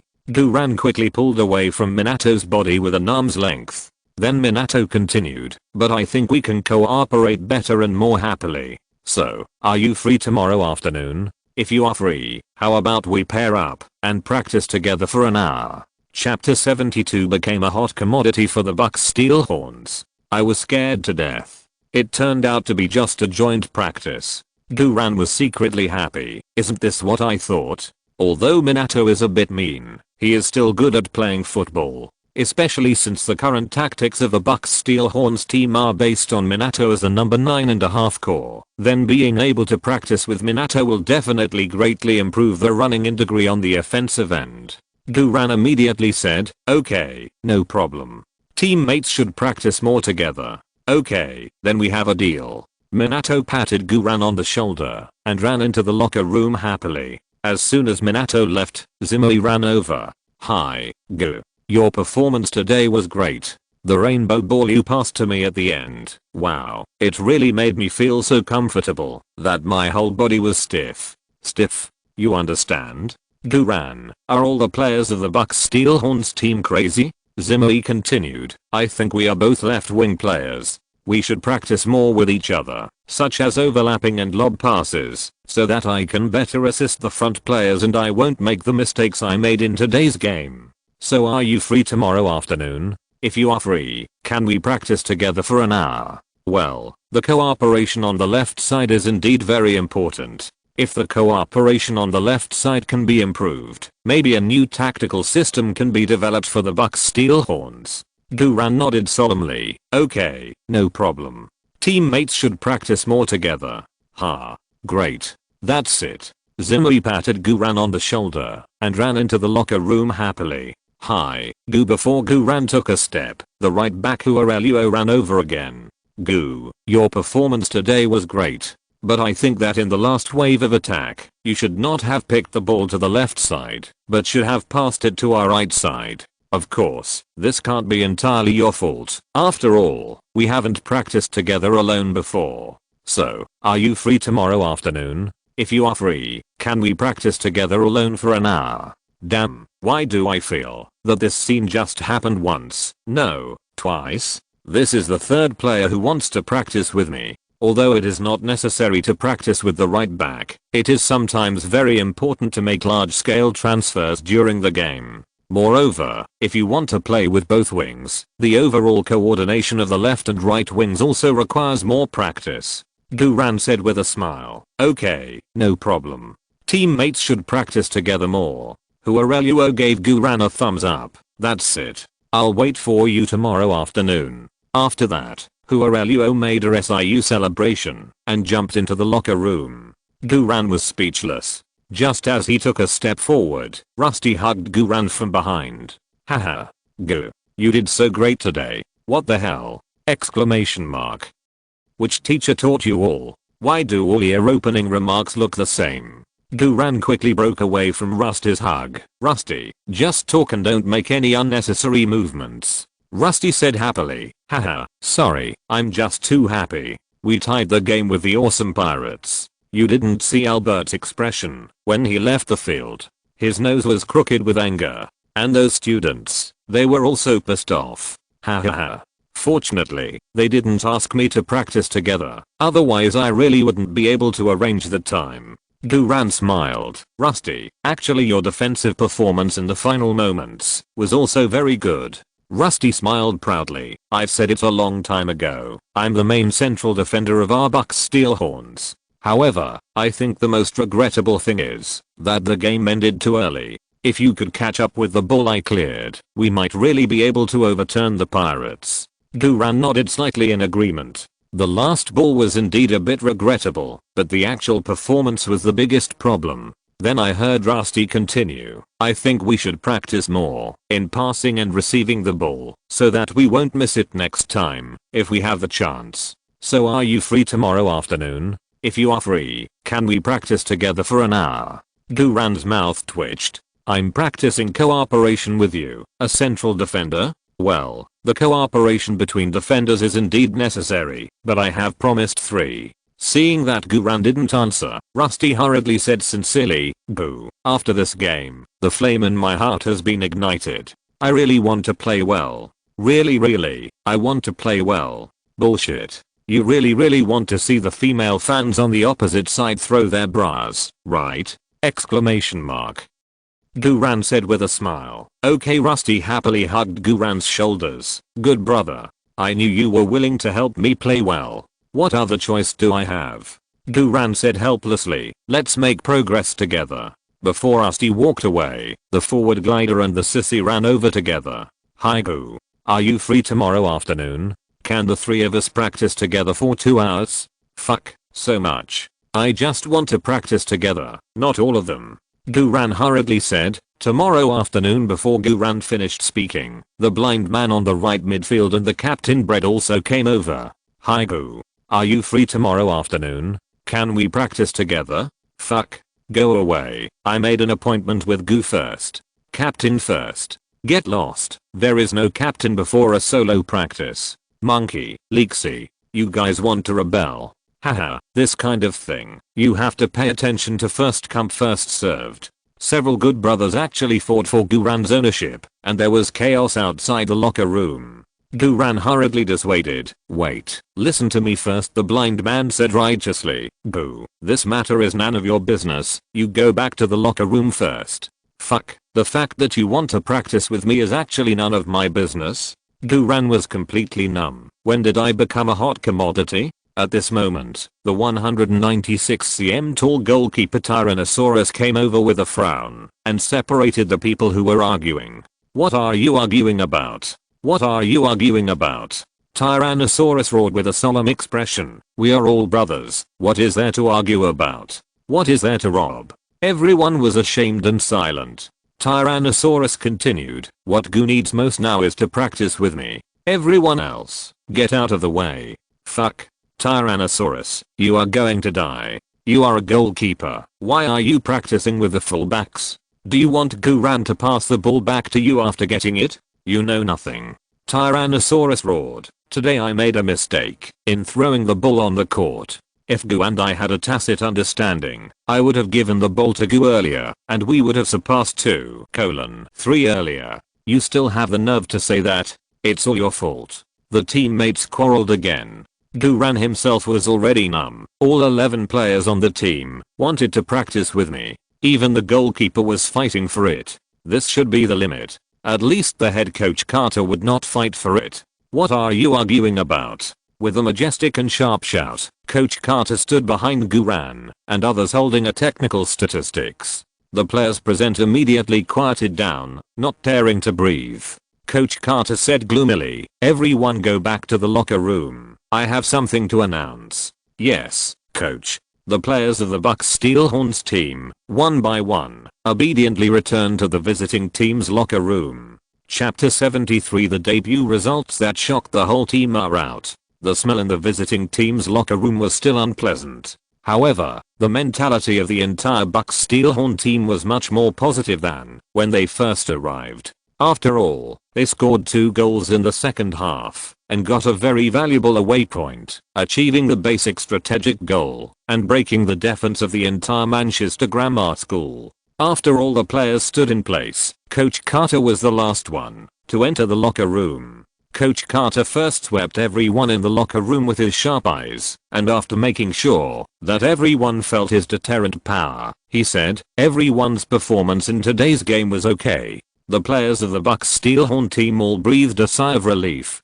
Coach Carter said, "We still have many shortcomings, such as weak confrontation, low passing success rate, lack of agility in positioning, poor crosses, dangerous loopholes in central defense, lack of rhythm in counterattacks, etc. But these problems are our old problems. However, this draw has given us a breather. We can solve our own problems in a targeted manner and little by little in the next training and competition." Next, I want to announce that tomorrow's training will be mainly recovery training. Several people need to train individually and adapt to new positions and playing styles. Minato. Starting tomorrow, you have to add an additional position change training with the left midfielder and pull more to the side. Minato immediately said, "Yes, coach." Zimui showed joy on his face. "Coach, are you finally willing to switch positions with Minato? Are you finally going to let me play his number 9.5? Coach, don't worry, I will not let you down here." Carter smiled coldly. "Zimmy, I think you are overthinking it. Starting tomorrow, you will focus on training the position swap with the left back. I don't want you to move forward to assist, nor do I want you to swap positions with the center, and I will not allow you to move horizontally to the center. I want you to retreat and fill in the position." There was a sudden burst of snickers in the locker room, among which Huareluo laughed the most happily. The expression on Zimu's face fell instantly. "Coach, stop it. That cross I made today was just a mistake. I've already discussed it with Boo, and we will get used to each other as soon as possible." Carter frowned and shouted, "Don't bother talking to me about conditions. Allowing you to continue to start on the court is already my greatest tolerance limit. Practice in the new position, I said. Otherwise, get out of here." Zimui said aggrievedly, "Yes, coach, I will practice." Carter continued to announce, "My NBO, starting tomorrow, you should also focus on training the position swap with the left back, and also practice more on passing the ball to the left safely after getting the ball." My NBO immediately responded, "Yes, coach." In today's game, he once hesitated whether to pass the ball to Guran, who had just come on the court. If Carter hadn't yelled a reminder on the sidelines, he would have really ruined that goal opportunity. "And you, Tyrannosaurus." Coach Carter glared at him. "Starting tomorrow, in addition to practicing your fatal weakness of diving on the ground, you must also practice fast hand throws after diving." Tyrannosaurus lowered his head and said in a muffled voice, "Yes, coach." Finally, Coach Carter paused for a moment and said in a noticeably soft voice, "Boo. Starting tomorrow, you don't need to train with that bunch of trash. I will train your physical fitness alone." Guran was slightly stunned and then responded, "Yes, coach." Coach Carter's eyes are really poisonous. Physical fitness is indeed the biggest problem Guran is facing now. With Guran's basketball IQ, coupled with his confrontation, speed, and passing skills, he can only be physically fit, and he can really take on the responsibility of the team's engine. If Guran can play the whole game, the Bucks Steel Horns will dare to play against strong teams. So now, all the training and no training together are sidelined, and nothing is more important than pulling up physical fitness. Carter's decision made other players complain, "Coach, we also want to practice with Guran." "Coach, we have made an appointment in advance." "Coach, you are a bit too much for snatching people like this." Coach Carter frowned and said, "Shut up. You don't have the right to talk in the locker room." The players shut up. Coach Carter continued, "Next, I will announce the post-match ratings. The highest post-match rating in this game is the captain of the Pirates, Albert, with a rating of 7.2 points. The players of the Bucks Steel Horns curled their lips and sneered. Although Albert still had the highest score of the game, Albert's score in the first half was 7.8 points. The final post-match rating did not increase, but fell by 0.6. This shows that Albert did not perform well in the second half. There is a set of database weighting standards for post-match ratings. Each player's basic starting score is 6.0 points. According to the weighted ratio quantitative indicators, the maximum score can be increased by 4 points, reaching the upper limit of 10 points, and a minimum score can be deducted by 2 points, reaching the lower limit of 4 points. In other words, the post-match score cannot exceed 10 points at the highest, and the lowest score will not be lower than 4 points. First of all, the comprehensive data with the highest weight ratio are 1. Playing time, 2. Game participation, and 3. Key performances. The kind of players who stroll on the court and are independent of offense/defense will definitely not have a high post-match score. The second is the weighted score according to the position on the field. Forward. 1 goal, 2 assists, 3 shots, 4 shots on target, 5 breakthroughs, 6 successful aerial duels. Avant-garde. 1 goal, 2 assists, 3 successful duels, 4 successful passes, 5 successful forward passes, 6 successful crosses. Defender. 1 goal, 2 assists, 3 successful steals, 4 successful clearances, 5 successful duels, and 6 successful crosses. Goalkeeper. 1 catch, 2 hit, 3 catch crosses, 4 save success rate, 5 clearances, and 6 hand throw success rate. According to the technical data, the following items should be referred to. 1. Running distance. 2. Sprint speed. 3. Number of successful confrontations. 4. Offside. 5. Number of fouls. The deduction items are 1. Red card. 2. Yellow card. 3. Loss of ball possession. 4. Foul. 5. Turnover. 6. Passed. 7. Goal conceded.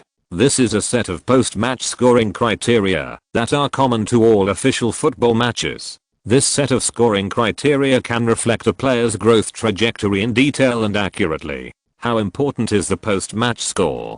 Simply put, it is the player's college entrance examination score. Every official game is a college entrance examination for players, especially professional players.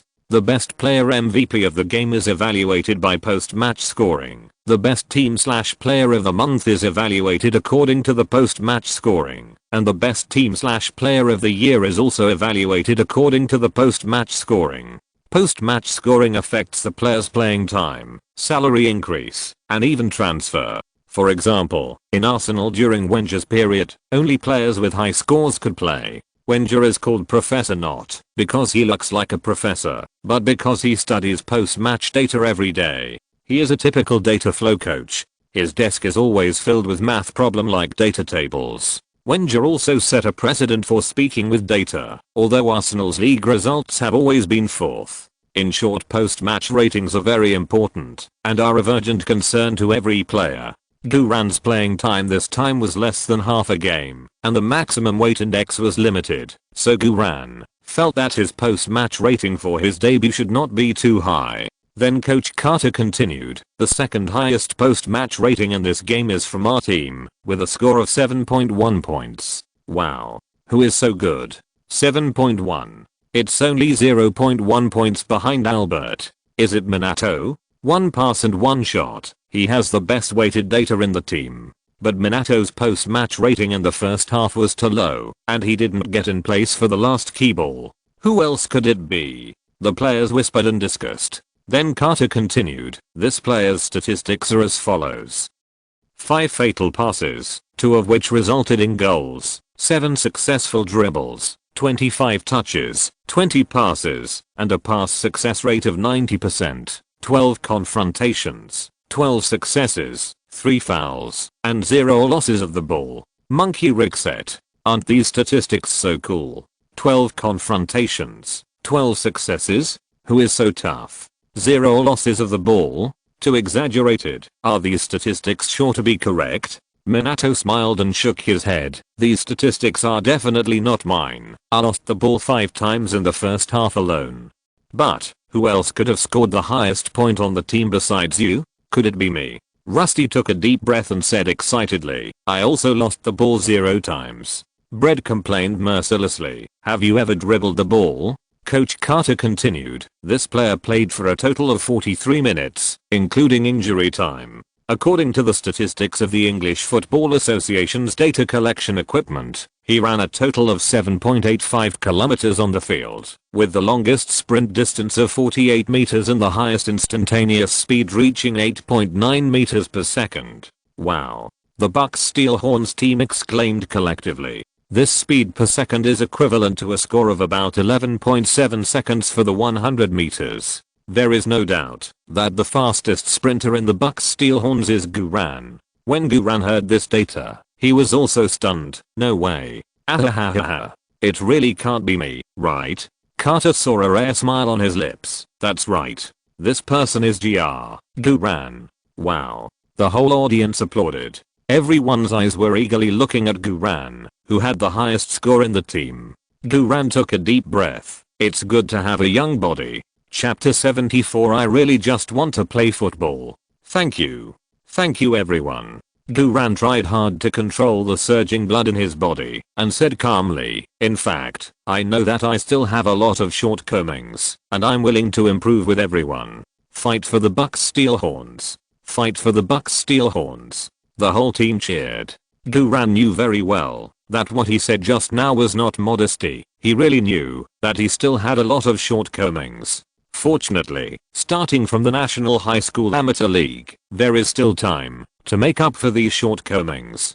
Coach Carter was very satisfied with Guran's speech. Coach Carter pressed his palms and signaled everyone to be quiet. Next, let me report on another game in our Group E. All the players in the locker room pricked up their ears. Coach Carter said, according to the information just obtained from the official channels of the English Football Association, another game in Group E has also ended. Rugby School defeated Tunbridge School at their home ground with a score of 4:2 point. So, the current standings of our Group E are, Rugby Golden Fleece is ranked first with 3 points. We are ranked second in the group with 1 point due to an away goal. Corsair was tied by us and is ranked third with 1 point, and Tunbridge Wild Boars are ranked fourth in the group with 0 points. Oh. We are second in the group. The players of the Bucks Steelhorns cheered with joy.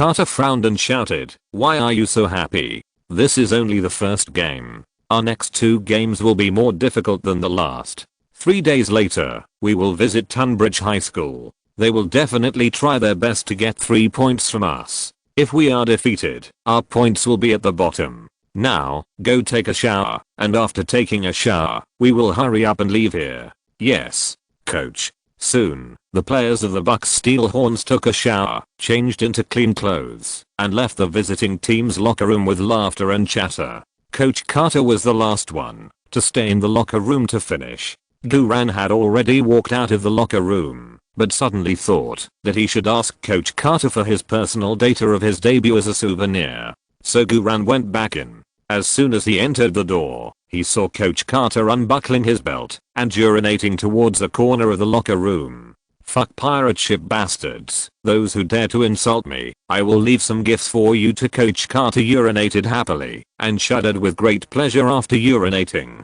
"Damn, this old man smells really bad." Duran quickly hid back.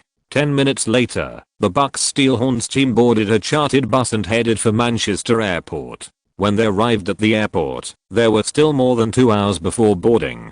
Coach Carter let the players move freely. Duran shook off those bad boys and found a Chinese restaurant by himself and had a delicious meal. After eating and drinking, Duran began to wander around the commercial district of the airport. After going out, he should at least bring a gift for Sophie. Otherwise, it would be unfair to Sophie for dressing up for 2 or 3 hours in the morning to see him off. While thinking, Duran walked past a Cartier jewelry store, a Balenciaga women's clothing store, a Chanel perfume store, an SK Second cosmetics store, a doll shop, and a flower shop.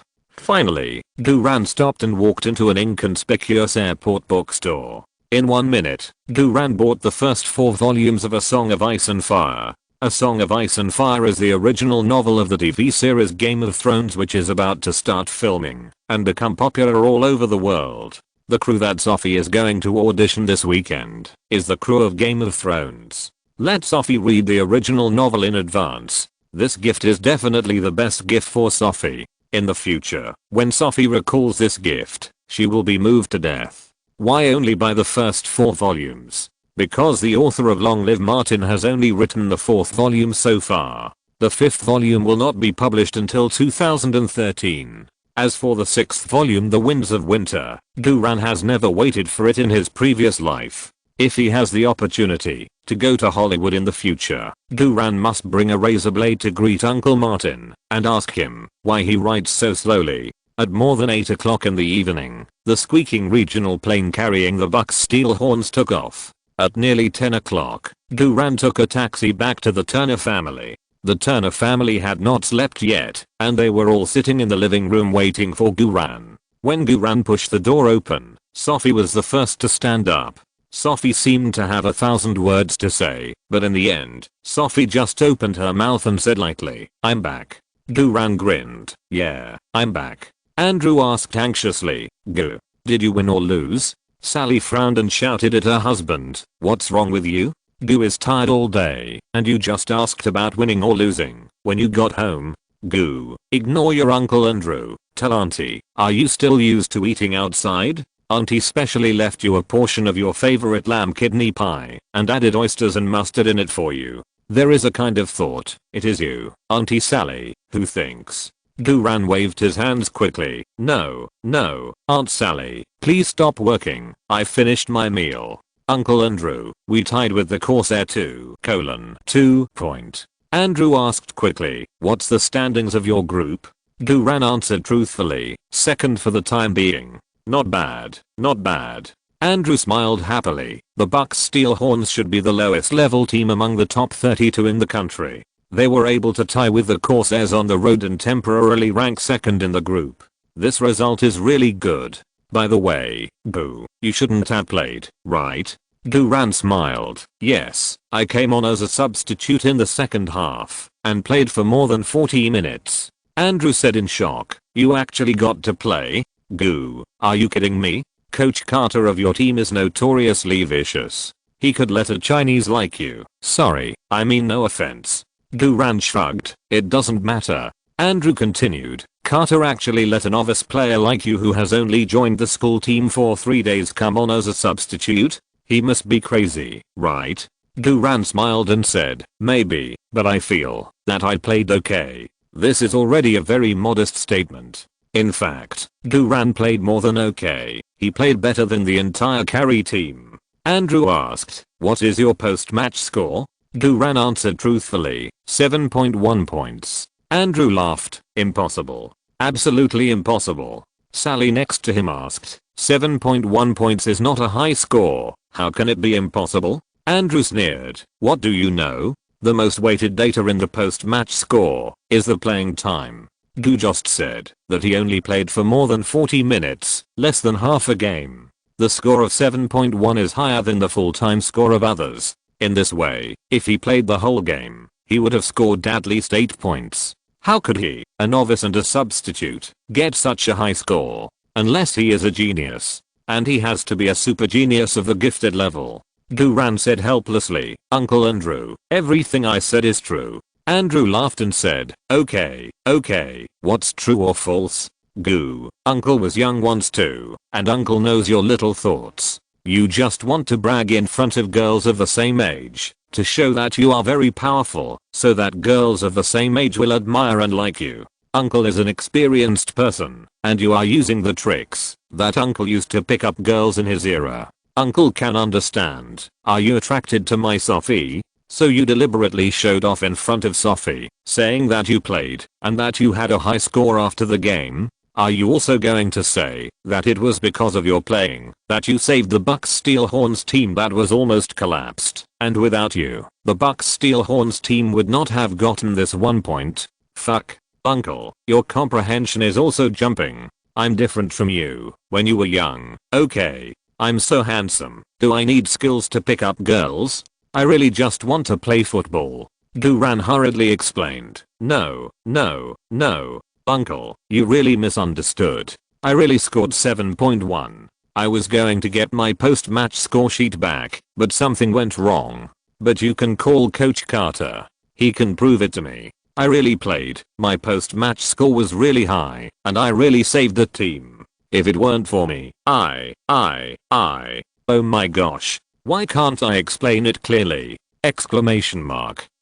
Sally giggled and said, Boo, you look so cute when you're anxious. Don't be nervous. We are different from Chinese parents. As long as Sophie is willing, we won't object. Sophie is 17 years old. I was 17 when I was 17. I mean, Sophie should have a boyfriend at this age. Mom. Sophie blushed. You are so boring. After that, Sophie turned and went upstairs. Duran was stunned. Damn it. Sophie, don't leave. Come down and talk to your parents. What a sin. It's all Coach Carter's fault. At the same time, Coach Carter sneezed loudly and walked into a neon-lit Pink Mermaid bar next to the port pier. Chapter 75. I'm just taking a look. Pink Mermaid Bar. This is an old bar with a long history. When the bar business should have been the hottest, there were only 3 or 5 tables of guests in this old bar. Moreover, most of them were fishermen, old sailors, and dock workers in their 50s and 60s. After a tiring day, they liked to gather here, to have a couple of drinks, watch the game, and brag. This kind of bar culture has been infiltrated into the blood of the locals. Not to mention that there are no pink mermaids in this bar. There are not even aunties in their 40s or 50s. You have to go to the bar to order and get drinks. Coach Carter walked to the bar with ease and sat down next to an old man wearing a fishing vest with a glass of milk in front of him. Same old, a glass of Captain Morgan. Carter knocked on the counter at the bartender and added, "Old Letreat." The old fisherman next to him turned around and said to Carter with an annoyed face, "Why is it always me?" Carter took the rum that the bartender slid down the bar, drank it all in one gulp, then moved his neck with a hiss, ha sound, and then grinned, "Because, my dear old Len, today I want to give you a big gift, a super big gift." Old man Les said, "Really? It just so happens that my sea fishing boat broke down, and I'm worried about this." Carter laughed and slid the empty glass to the bartender and made a gesture to refill the glass, and then said to Len, "This afternoon, we tied 2 at the Corsairs home court. Eyebrows moved slightly. 2 new £12,000 sea fishing winches must be installed on the new sea fishing boat so that I can directly catch sunfish. Carter ignored Rice's question. In the first half, we were very passive and were beaten 2-0. But in the second half, we scored 2 goals in a row and even had a chance to overtake the score. Awesome, right? You know, this is the first game of the Bucks Steel Horns after Rollins' defection. Rice said, it's best to have a twin-engine hybrid. My previous sea fishing boat was a single-engine one, so I could never catch any fish. I mean, I couldn't catch any big fish. I have a new secret weapon, and I have developed a risky, but very promising strategy to qualify from the group. Old Rice, we really have a chance to qualify from the group this time. Do you want to know who my secret weapon is? Carter raised his eyebrows mysteriously and reached out to take the glass that the bartender slid over. Pa. Old Rice stopped the glass full of dark rum with a slap. So, when are you going to give me a new sea fishing boat? Pa. Carter took out a piece of paper from his pocket and slapped it on the bar. Old Rice was stunned, his expression somewhat unbelievable. What is this? No way. The purchase invoice for a new sea fishing boat. You're not expecting it? Carter smiled proudly. You're welcome, Old Rice. I'll give you something better than that. This is the kids' post-match statistics. Old Rice nodded. Llama, you always bring me surprises that I can't imagine. But I'm sorry. You know, since the incident in 2009, I have retired from that position. My only hobby now is fishing and big fish. If you can exchange this gift that you think is very good for a gift that you think is not good enough, such as a sea fishing boat, then I would be very grateful. Carter got up from the high stool at the bar. Don't rush to say sorry, Old Rice. Come and watch our game live. After you have seen the kids live performance, you will understand. He may be the biggest fish you have ever caught in your life. After that, Carter turned and walked out of the bar. Rice said, wait, your post-match statistics, and your drink. Carter waved his hand without looking back. That drink was originally ordered for you, Old Rice. Ask yourself, how long have you not had a drink?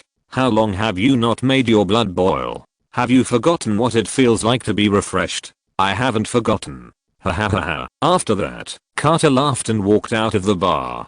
Rice sat alone at the bar, looked at the unopened data paper on the counter, and then looked at the fragrant dark rum in front of him. He looked at the dark rum, then at the data paper.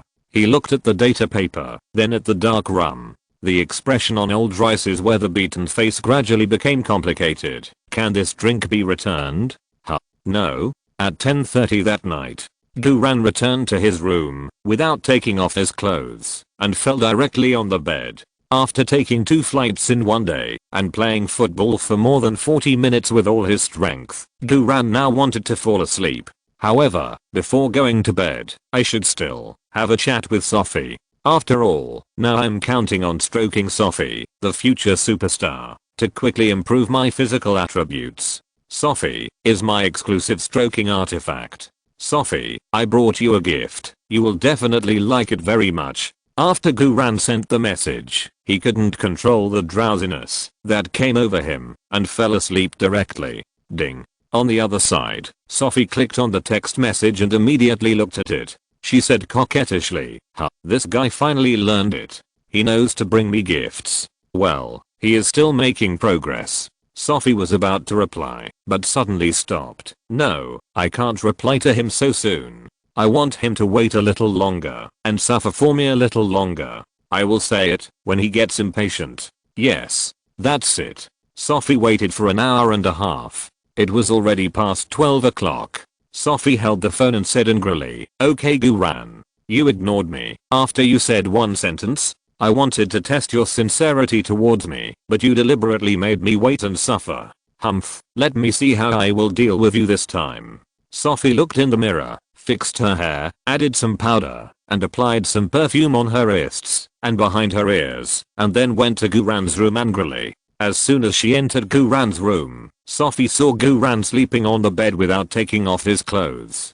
Sophie's heart softened all of a sudden, and she thought to herself, it turns out that he didn't mean to ignore me. He worked so hard in the competition and even thought about bringing me a gift, but I was still angry with him. I really shouldn't have done that. By the way, should I help him take off his clothes? Oh, how could I have such an idea? What if he suddenly wakes up and mistakenly thinks that I have that intention towards him? How should I explain it? I can't do that. Sophie's face flushed, and her body moved closer and closer to the bed, as if possessed by a ghost. I just want to take a look. Sophie swallowed hard and leaned forward suddenly. Sophie's body froze, and she almost cried out. End of this chapter. Thank you very much for reaching the end. Don't forget to like. Looking for more exclusive content and immediate access? Subscribe to our Patreon. Remember, every like, subscription, or donation encourages us to continue. Thanks to everyone. See you in the next video.